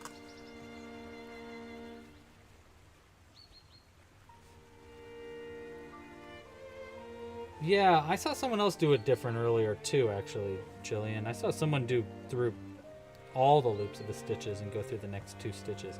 And it did not, that's not right. It was wrong. It was the wrong way to do invisible decrease. Hi, Fizzle. Thanks for joining.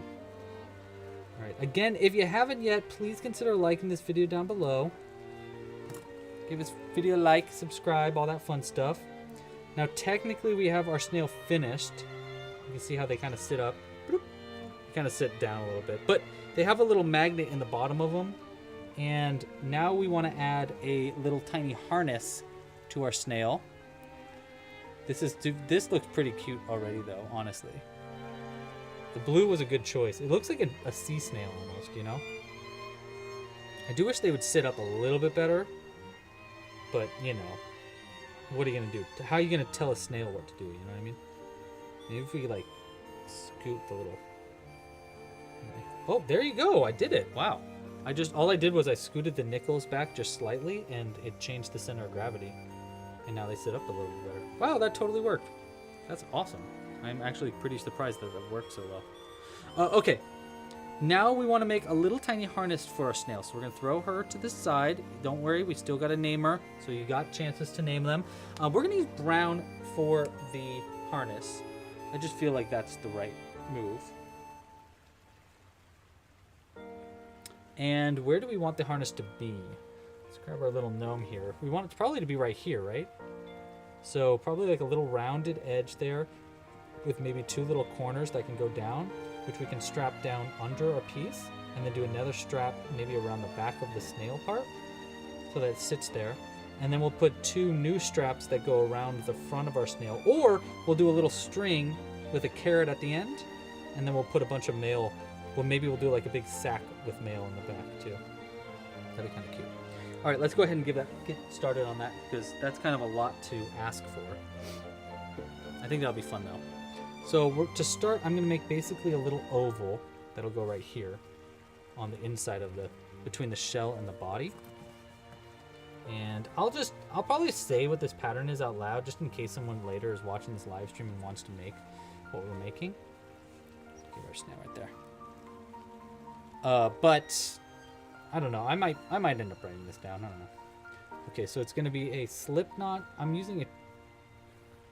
I use like a somewhat long end. We're going to probably use that for knotting together at the end. We're going to start with the slip knot. And then I will chain 4.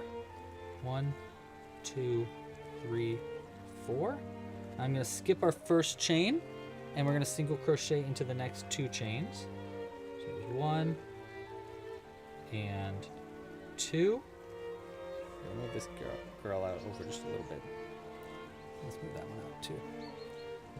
Okay, so 2 single crochets. Then we're going to do 3 single crochets into our last chain to turn around 180 degrees. 1, 2, and 3. Then we're going to work into the back loops of the chain. We're going to single crochet into the next one.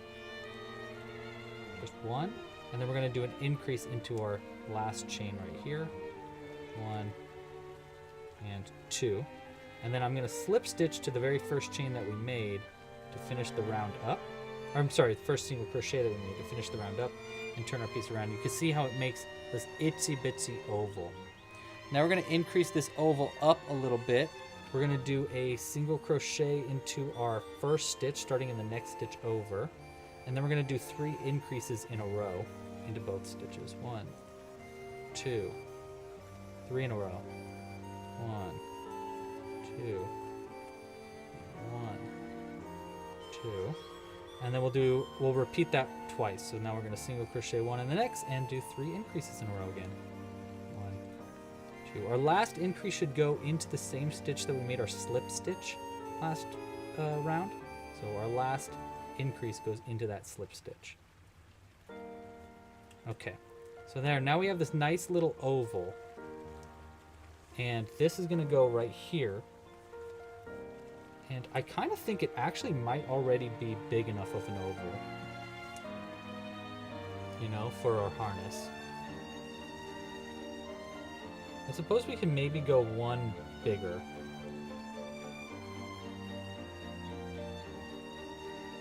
Or actually, this could work.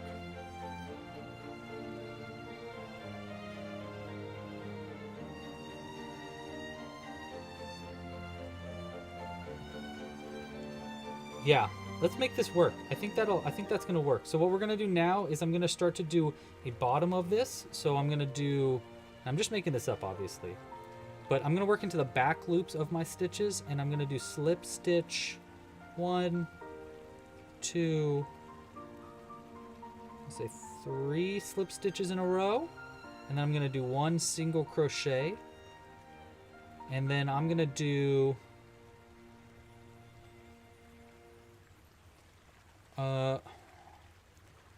okay, so 3 slip stitches, 1, 2, 3, 1 single crochet, and then in the next one I'm gonna do a single crochet 1 and a half double crochet into that next stitch here. And then I think I'm gonna chain 1. And then I'm gonna do the opposite. I'm gonna do half double crochet into the next, and then a single crochet into the next. So the idea here is we're making kind of like a little point, which is gonna hopefully fill that space a bit. Yeah, so like this. See, it'll fill that space, and it'll give us something to knot together too, so that it goes around about that part. Okay, then I'm gonna do,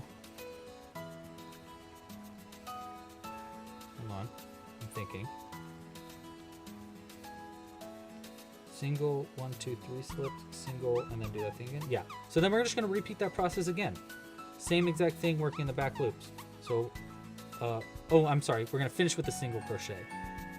Okay, so slip stitch 3, 1, 2, 3, single crochet 1, and then single crochet 1, half double crochet 1 in the next, chain 1, and then do the opposite.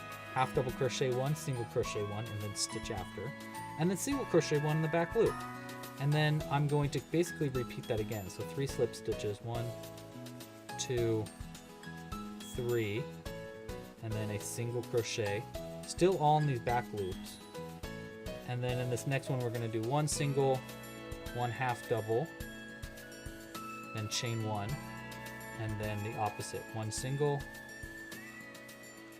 1 half double, and then 1 single, and then 1 more single crochet into the next stitch to that back loop, and that'll finish that round up. And then I'm going to slip stitch to the first slip stitch that we made in that round to finish this piece up right here. And I'm just going to cut the yarn. Do I want to leave a long end or not? Yeah, let's just leave a long end just in case. So I'm going to cut it with a long end just in case. Pull our loop through. And I'm going to do a hidden end here by going into the top of the next stitch. So we're going to go into the back of this next one here and do just kind of like a hidden end.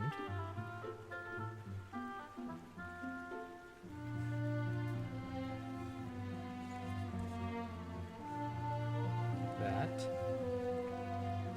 And into the same stitch here. And I'll work my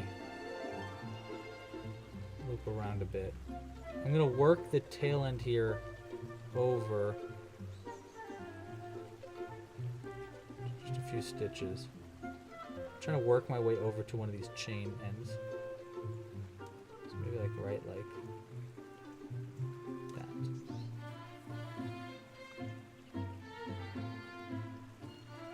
See, so this kind of like leaves this like weird little oval thing. We're gonna work stitches into those unused front loops only too in just a second to create like a little space for our gnome to sit in.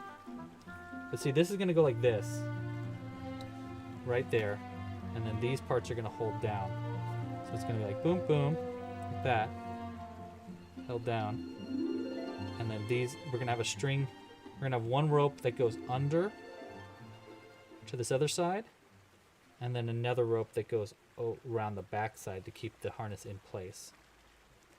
But I do want one more piece of this harness on, which is going to be to create like a little, basically a place for our gnome to sit in. So I'm going to pull a loop through the first unused front loop only right here, from the very start of it, right like that. Go into that front loop, and then I'm going to grab my brown yarn again. Drop. Hey, Nikki. Thanks for joining. So we're going to take this, and I'm just going to create a loop and pull it through that. And then I'm going to go ahead and chain one. And we'll start into the same stitch. I'm going to do a single crochet starting in that same stitch. There's one single crochet, and I'll do one single crochet in the next. Do these unused front loops only, and we'll do 3 single crochets in a row to create a little back rest. And then we'll do slip stitches. We're gonna do, let's go 1 slip stitch and 2. So 2 slip stitches, and let's go 3 slip stitches. Maybe we're just gonna do slip stitches all the way around actually. Now, okay, so 4 slip stitches, 5 here.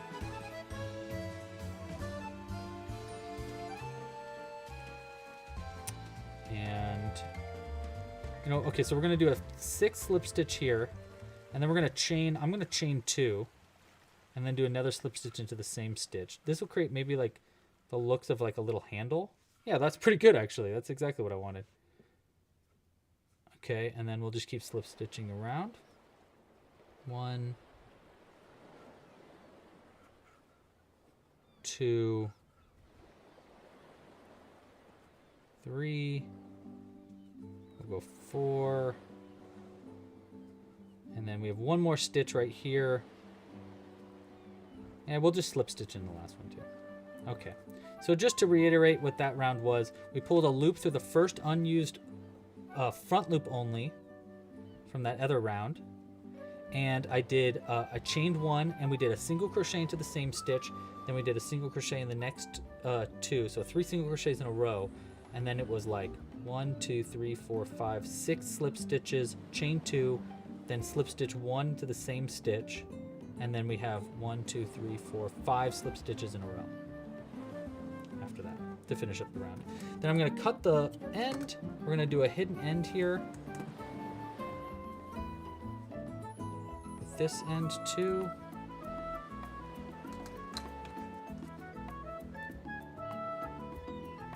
Okay.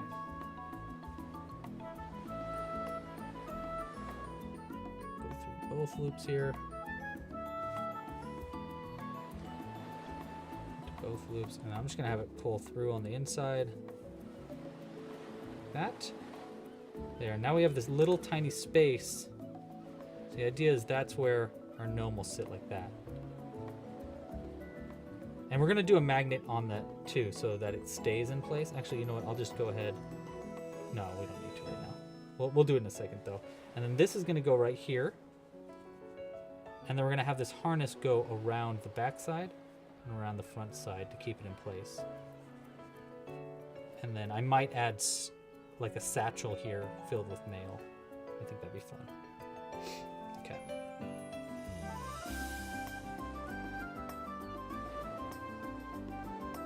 Okay, so now I'm hiding this last tail end from our front end of the harness.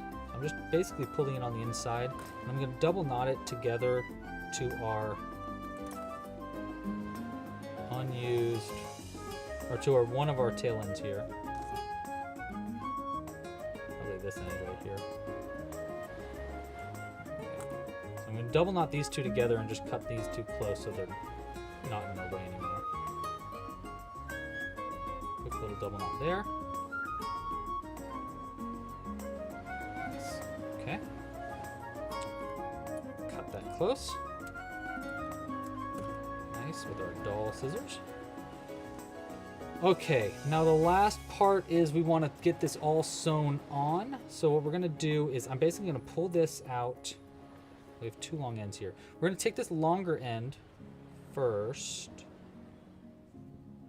I guess we could really like sew this on too. Yeah, we could sew this on. But I definitely want to have our tail end coming through the bits and bobs there. So I'm going to start by pulling this end through a stitch on the... Okay, so we're going to start by pulling this end just through a stitch on the back of the shell.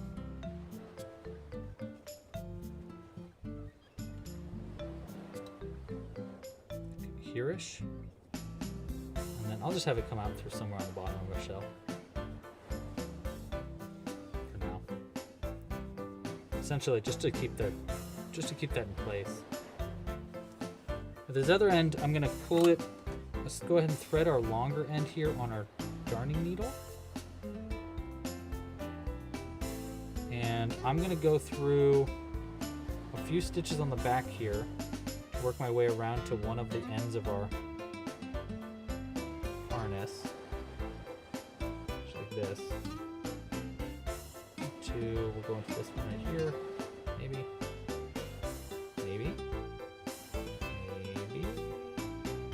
Like that. Okay. All right, now I'm just gonna make this come out of that chain one space, like this. And then we're just gonna have it go, so it came out of the chain one space. We're gonna have it go around, we'll have the first one go around the front. So I'll have this end go around the front here. And I'm actually just gonna go in through this stitch, come out through the next one to just keep it like in place. So we're gonna do that. Yeah, like that. And then we're gonna go in through the same stitch we came out of. This will create this little knot right there to keep everything locked into place. And then we're going to come up, I'm going to come through the back of it. Wait, it came out to the front, right? Never mind. I'm going to come through the top of it into that chain one space, like that. And that'll help us hold down our second half of this harness. Like this. Nice. And then we're going to have this end go around the back side of our shell. And I'm going to do the same kind of thing. So we're going to go into like the back of our shell, or into the back of our body, like right here, around a couple stitches. Hold that down a little bit too.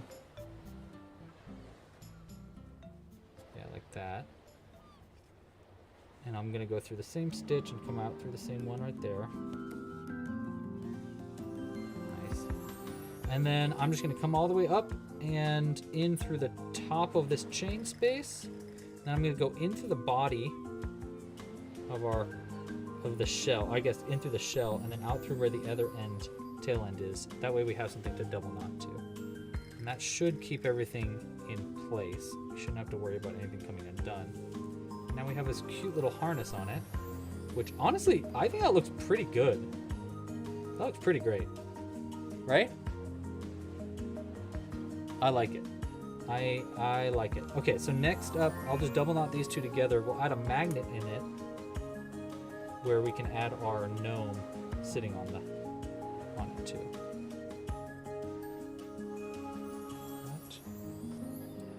Not cut close. I'm excited. I'll hide that end in.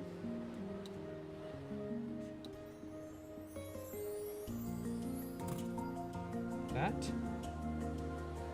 Okay, now we need a magnet for our gnome. I actually got a very up front magnet, so I think we need to kind of fix that on this guy.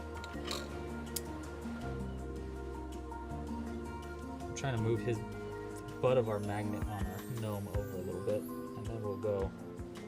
We'll leave one magnet on the bottom of our gnome, and two on the underside of this, like that.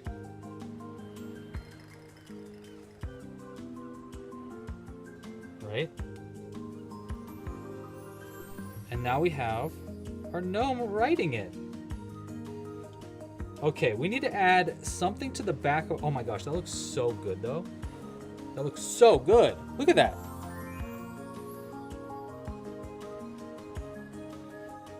Look at that. That looks so good. All right.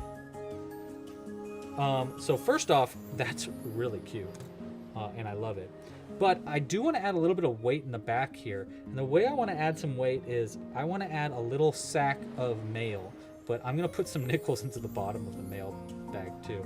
So first up, I think we should make like basically two satchels of mail that are connected, right?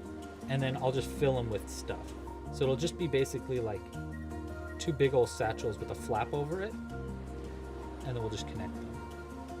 I also want to kind of use a different color so not everything's the same color. It'll give us more variety of what's going on in our snail itself.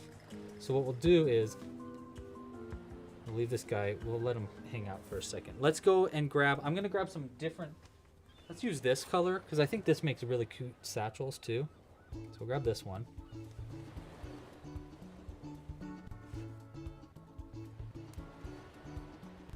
And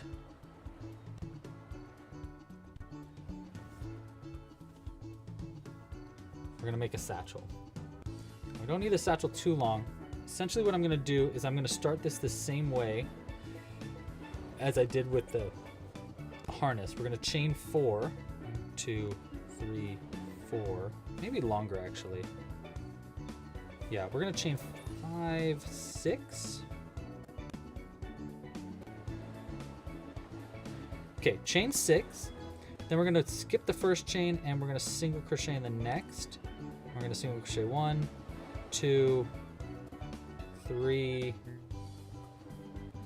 4. Okay, so chain 6, skip the first chain, single crochet 4, 3 single crochets in the next. 1, 2, and 3. And then that'll turn us around 180 degrees. And then on the back side of the chains, we're going to single crochet 1, 2, 3. And then I'm going to do an increase into our last stitch right here. 1 and 2, and a slip stitch into the first single crochet we made to get around to the start. All right, that should be, I think that's how long we want these satchels to be. And we can make it just a little bit longer. Okay, so what we're gonna do next is a round where we're gonna single crochet 1, 2, 3, 4, and an increase, and 1, 2, 3, 4, 5, and then an increase. Okay, so single crochet 4 for round 2 of our satchel, 1, 2, 3, and 4. And then I'm gonna do an increase into the corner, 1, 2, and then we're gonna single crochet 5. 1, 2, 3, 4, 5, and then our increase here in the next corner, and then 1 single crochet to finish that round up. Okay. All right, so there's our little, there's like the width of this, right? And now we're just gonna single crochet probably 2 rounds in a row, maybe 3 rounds in a row to get our height of our satchel. And again, we're making 2 of these.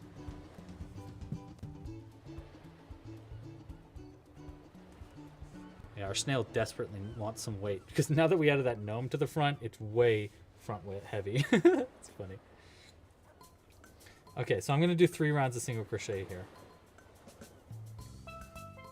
1, 2, 3.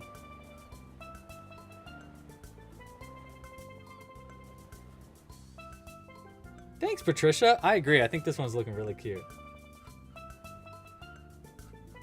8.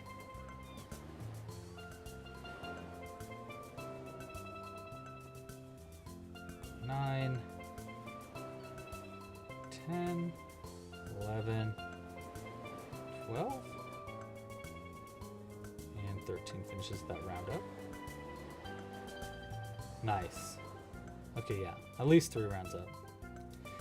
Maybe we could add a little button to our satchels too.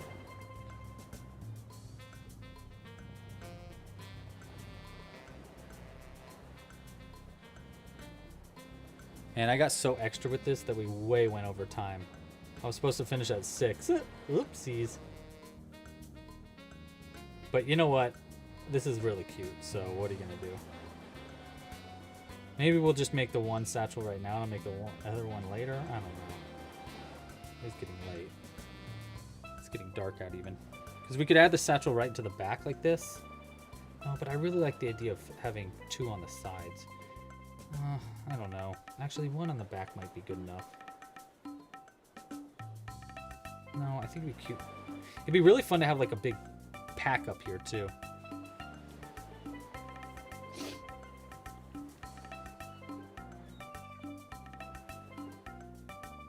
Alright, I'm going to cut this inside end too.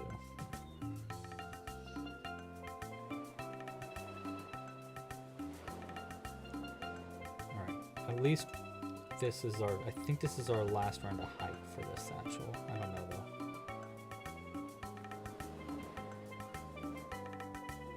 Let's find out.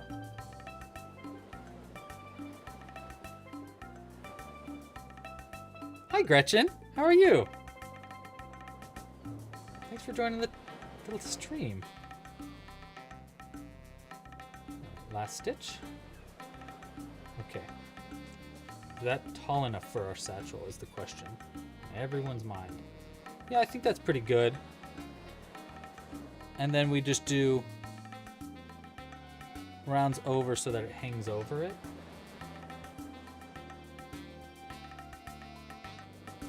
Right? Yeah. Okay. So now what we're gonna do is we're gonna make our flap for our satchel. So we're going to actually chain 1 and turn, and then I'm gonna single crochet 1, 2, 3, 4, 5. You know what? I should have worked in the front loops only so it folded. It's okay. 5, 6. We're gonna do 7 single crochets over. That looks pretty good. 1, 2, 3, 4, 5, 6, 7. Oh, that was 8. 1, 2, 3, 4, 5, 6, 2, 3. No, 7 stitches over. Then I'll turn and chain 1 and single crochet into each stitch across again. 1, 2, 3, 4, 5, 6, and 7 goes there. And next we're going to add our buttonhole, because we want to add a button right there. So we want 2, 3, yeah. So then we're going to chain 1, turn, we're going to single crochet 3, 1, 2, and 3. Then we're going to create our buttonhole by chaining 1, skip the next stitch, and then single crochet 3, 1, 2, and 3. It's going to leave us our little buttonhole there. And we'll do one more round. So I'm going to chain 1, turn. I'll skip our... No, we'll just go ahead and single crochet all the way across. 1, and we're going to single crochet into that buttonhole. 2, 3, single crochet into the buttonhole itself. 4, and then 1, 2, 3. Pulling tight. Pretty good. I like it. That's a nice little satchel there. Okay, so now we can cut the yarn. And I'm just gonna go and we'll chain. I'll chain one, pull through. I'm gonna hide this end in. All right, good night, Zoe. Thanks for joining. Sorry I went so long today. I know it's been a long stream today, but thank you for helping and thank you for your, yeah, thank you. And I think your name got voted on too, so thank you for that too. All right, so I'm hiding this end in just a few stitches here.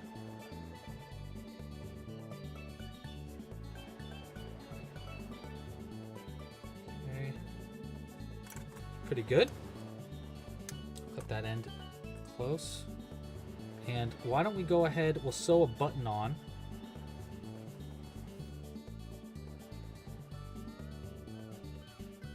I mean, I guess we could just do one of these. Like just one satchel on the side since we're kind of running late. Anyhow. I really want to add 2. Ugh, I'm torn, guys, I'm torn. But you know what, regardless, let's add a button to this. Let's see, do I have a tiny button in here? There's a little button. Is this too big though for the hole? No, it works. All right, so we're gonna sew this button onto that right there. Nice and easy. Or we can do this one. This one's pretty cute too. And we can do that on the second half of it.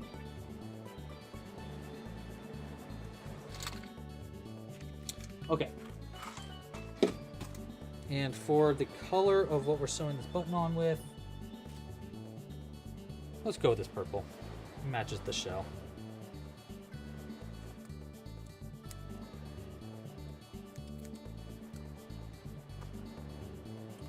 All right. Let's grab a needle. We need a small needle.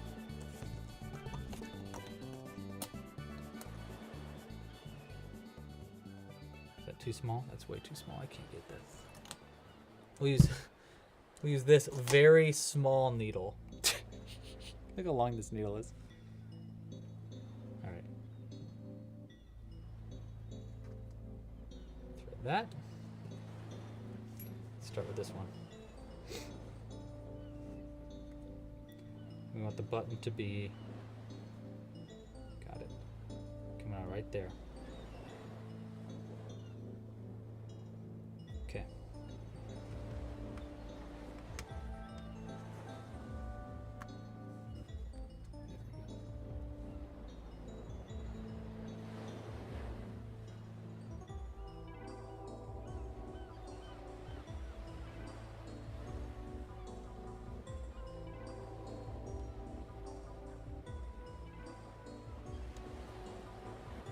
Okay. We don't need this sewn on really tight. This is mostly cosmetic. Especially if we fill this up with mail.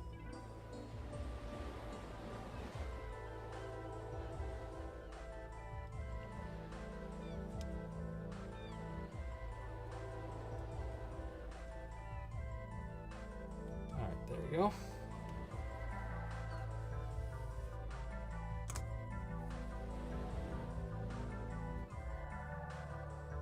And then we'll just double knot this.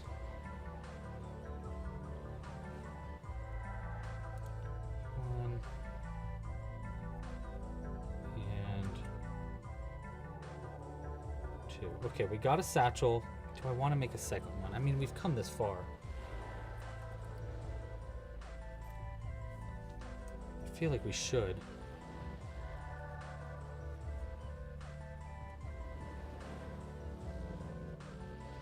Okay, so that's it sewn together. Now obviously I'm going to unbutton that, but that's going to be sewn onto the side of our snail like this. It's not going to be sewn onto the side. I'm going to connect it into this piece and then probably connect it in the back, and we'll connect it to the other end there. And I might even add like, I don't know. Oh my gosh, this is gonna look so cool though. Look how cool this is already looking. It's looking freaking amazing. 10 out of 10. I know we're going really long though. Let's go. I really think we should make another one. I'm gonna regret not doing it. Unbuttoning it real quick because we're gonna need to get into that soon anyhow. So I'm gonna go ahead. I'm just gonna make another one. I'm gonna do it real quick, real fast. Don't you worry. Don't you worry none. I'm gonna remember exactly how I did it. Ugh. And we're gonna do it real quick. Okay, speed run in a satchel. It's 6:23 my time. How fast can I do this? 3. It was 1, 2, 3, 4. Increase. Is that correct? I think I already slowed us down.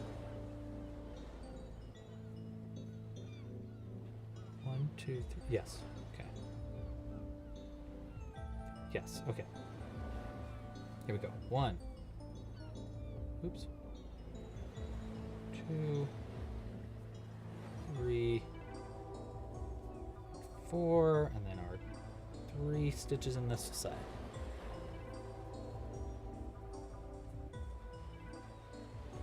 3.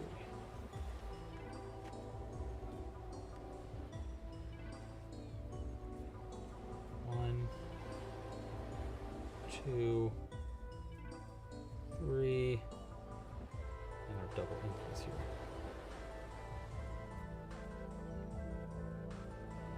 Slip stitch to connect. 2, 4, increase here. Yes, I totally remember that. Yeah, I remember now. Cool. Should be pretty quick now.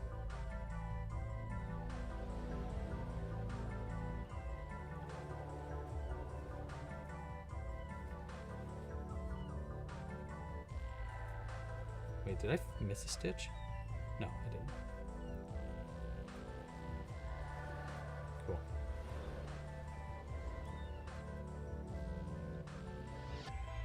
Alright, now there's 3 rounds of single crochets.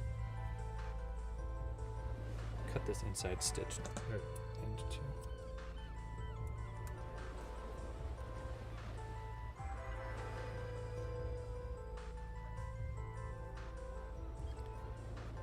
Hey, if you haven't yet, please like this video down below. Subscribe to the channel, obviously, if you're not already. And hit the little bell icon. And there's my shout out. Every 30 minutes or so, I gotta say it. It's a legal thing, guys. I have to say it legally. Or YouTube yells at me and I get a lawsuit and it's a whole thing.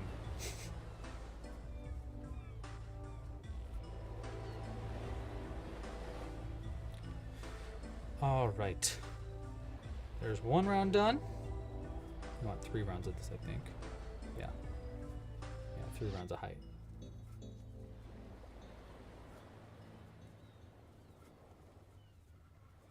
And then we're going to fill this with nickels and mail. And maybe a pencil, like the corner of a pencil sticking out of the side of it. Like he's keeping track of who he's sending mail to.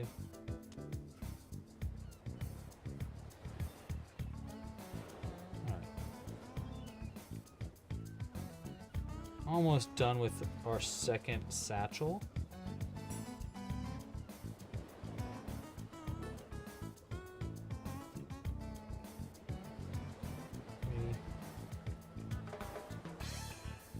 Okay, so about 3 minutes a satchel.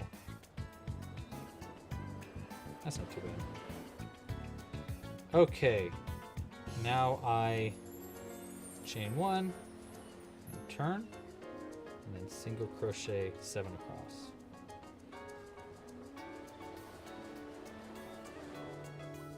Four. And 7. Chain 1, turn.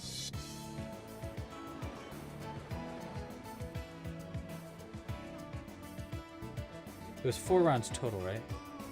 2 rounds and then buttonhole. Yeah.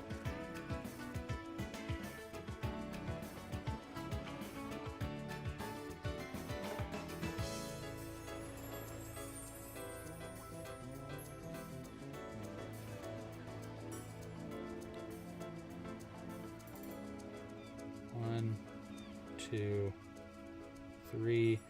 Chain 1 there, skip 1, and 3. 1, 2, 3,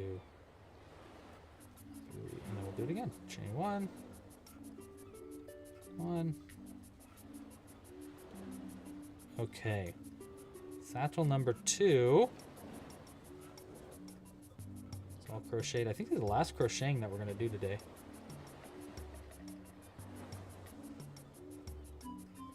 Oh, actually, we might do a long chain to connect these satchels onto the body, but pretty much done. All right.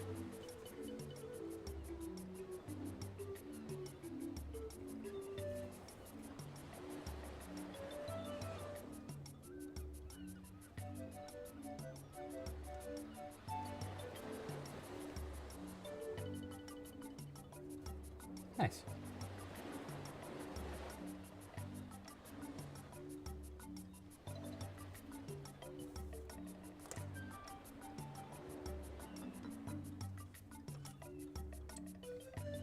Almost out of battery on my iPad.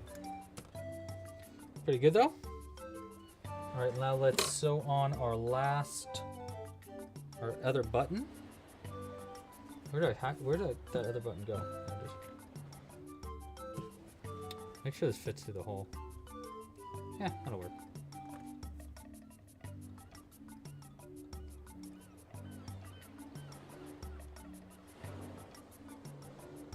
Okay.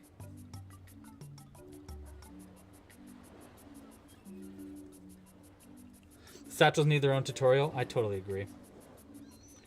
Turtley.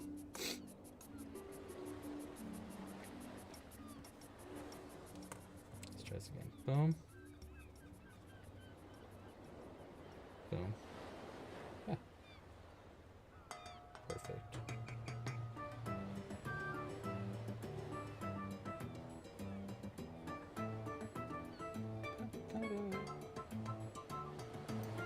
Actually, I think we're going to go like that.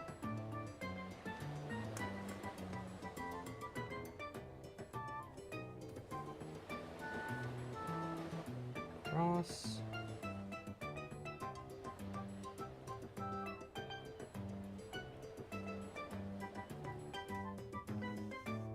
Boom. Go one stitch up right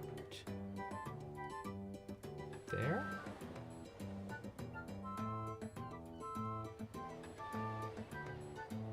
Nice. And to think, I was thinking we were just gonna make a normal snail today. Ha ha! What a fool I was. What a fool!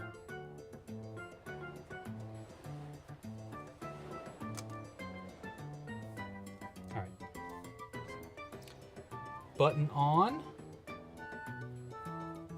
Now we just need to get these attached to the body and fill them up with nickels and mail. And find out what you guys named our snail.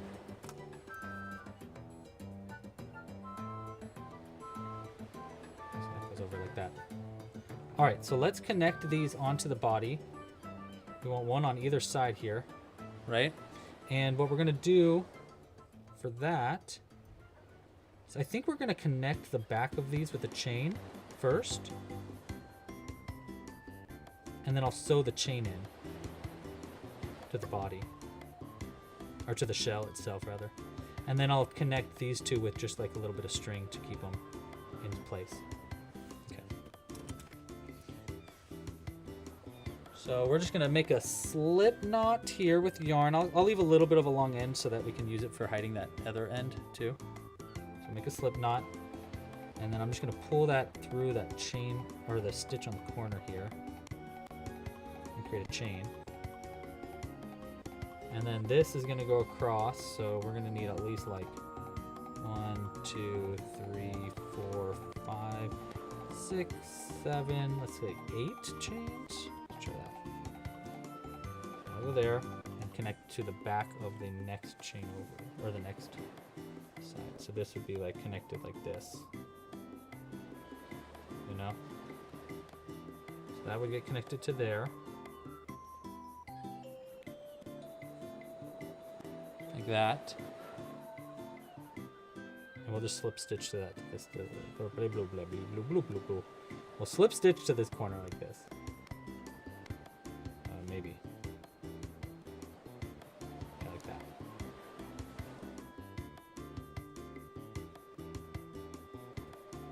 Nice. Okay. Now I'm just going to cut this long end. We're going to use these two long ends for sewing, for sewing this onto the actual shell itself so that it stays in place. So we'll start with this end.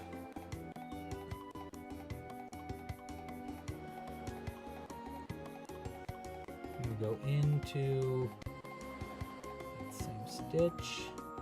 I'm actually just going to go into the shell with it. With a shell with it. Why not? It's kind of a bummer. It's covering up the corners or the sides of our shell, but whatever. And then we'll go in. We'll come out through like the center part right here.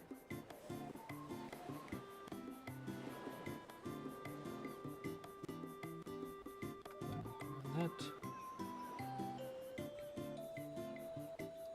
That end's gonna go like that. So with this end, I'm just gonna go around. Do I go just around it, or do I go through the back of a chain, actually? You know, we'll go through the back of a... Yeah, we're gonna go through the back of one of these chains. Well... Okay, we'll go around... We'll go around this chain twice. I'm gonna go in through there, cut through the next stitch over, like that, so that it kind of like holds the chain down. And then we'll do the same on this side. And then I'm just gonna pull this one all the way across this side. Well, I don't know, how am I gonna do this? You know, I'm just gonna make it go all the way through the shell itself and then out through the side of the shell. Right there. And I'll have it come out through the corner of our harness. Like that maybe. Let's see how that goes. So that'll keep that side down pretty good. Nice, okay. And now I want to have this side. So it came out of the side of the harness. So now I want this side. I just really want it to go across and around this. And then back around. And then into the same stitch. And then I'll come out through the other side of the harness.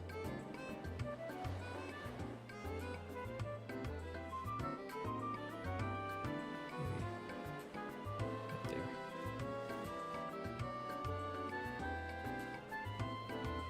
Just so you can see what's going on here. It pulls down like that, and now this side should be like pretty securely sewn on. And the bottom's not, but that's okay. I'm cool with it like being a little flappy. You know? And then let's go around this other side. So I actually want to come out through the harness itself. Like that. And then I'm just going to go in through this side of this. And we'll go back down into the same stitch here. And I'm going to come out through pretty much the top of our shell like that. That way we have something to double knot to. Make sure everything's down the way I want it to be. I think it's pretty good though. Yeah. I kind of like that it's like a little loose. It's kind of nice. It makes it more, feels more like real. Okay, now I'm going to take this other end and hide it on the inside. And then we're going to just add, we'll start by adding the nickels into the bags to add the weight, and then we'll add our mail into that. And then we'll be done today. So sorry this stream took so long, but I hope you've enjoyed it. If you did, please, you know, like down below, subscribe to the channel, all that fun stuff.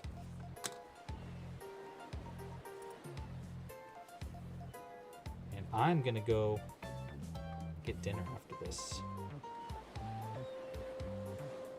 I kinda want pizza. But we'll see what Jules wants. All right, so that's it double knotted down. Add that end in there. And now let's add in some weights. So let's first add in the weights themselves. You know what? I've actually got these $50, which are kind of funny to put in there. They don't really fit.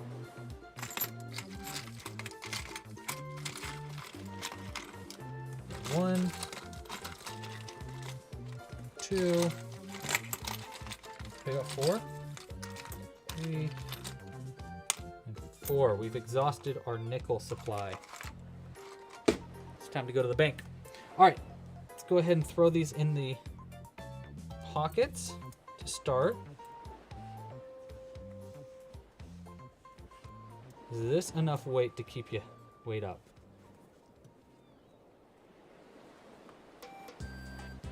Hey, it does. That is enough weight. Okay, sweet. All right, so they stay upright. Love that. All right, let's add some specialty stuff. So, I've got a bunch of these here. We'll go ahead and use some of our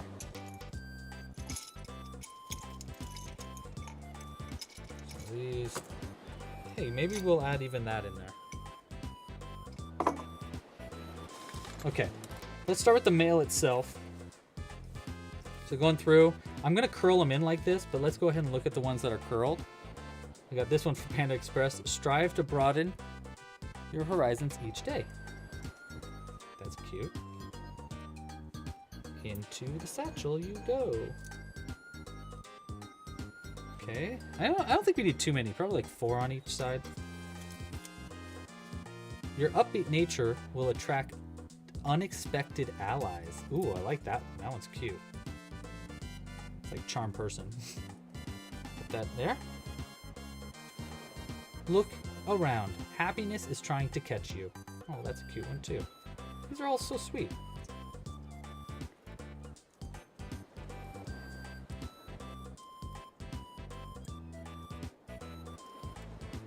Okay. And last one on this side, refrigerator. No. The road to success is often a lonely one. Ooh, that's a perfect one for our mailman.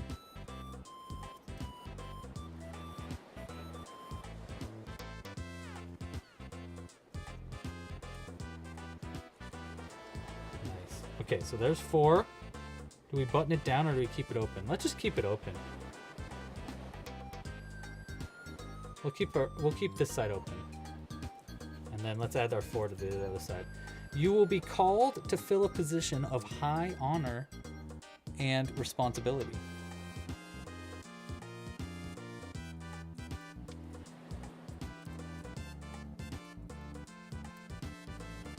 That's super cute.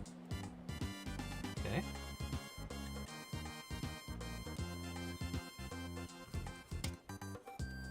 You are in the company of exceptional friends. Enjoy. Oh, that's a nice one too. I like that. These are also sweet. You never get a bad fortune. They should throw a few like stinkers in there, just so that it makes the good ones feel so much better. Do not step on anyone on the way to the top. You could tell that to a few people today.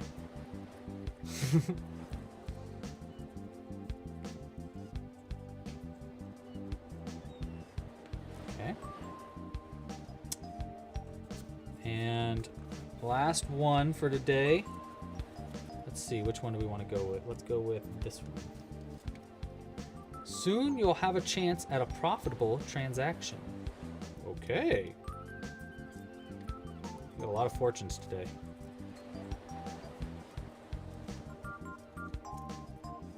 All right, our snaily. Let's go ahead. We'll try to close this side.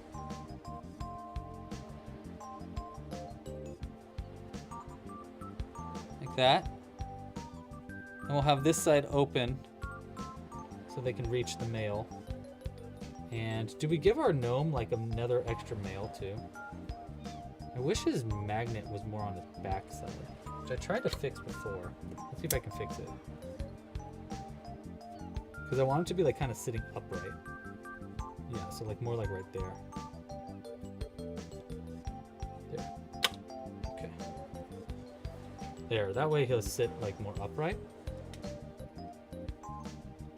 And our, oh my gosh, they're so cute! Okay, that's definitely one of the cutest gnomes or characters we've ever made. We could add this into our backpack too. You know what? We'll put this into the side satch too. So why not? Like this. That's pretty cute. And there we go. What is the name of our new snail? Slowfy. The perfect name. Oh my gosh. Okay, so we got Slowfy the snail, and I think this is Gnomen from last week. I don't know. I might have that name wrong for the gnome. If anybody knows the actual name of our gnome, let me know. Let me gnome. But look at how cute. Let's look at it from every side.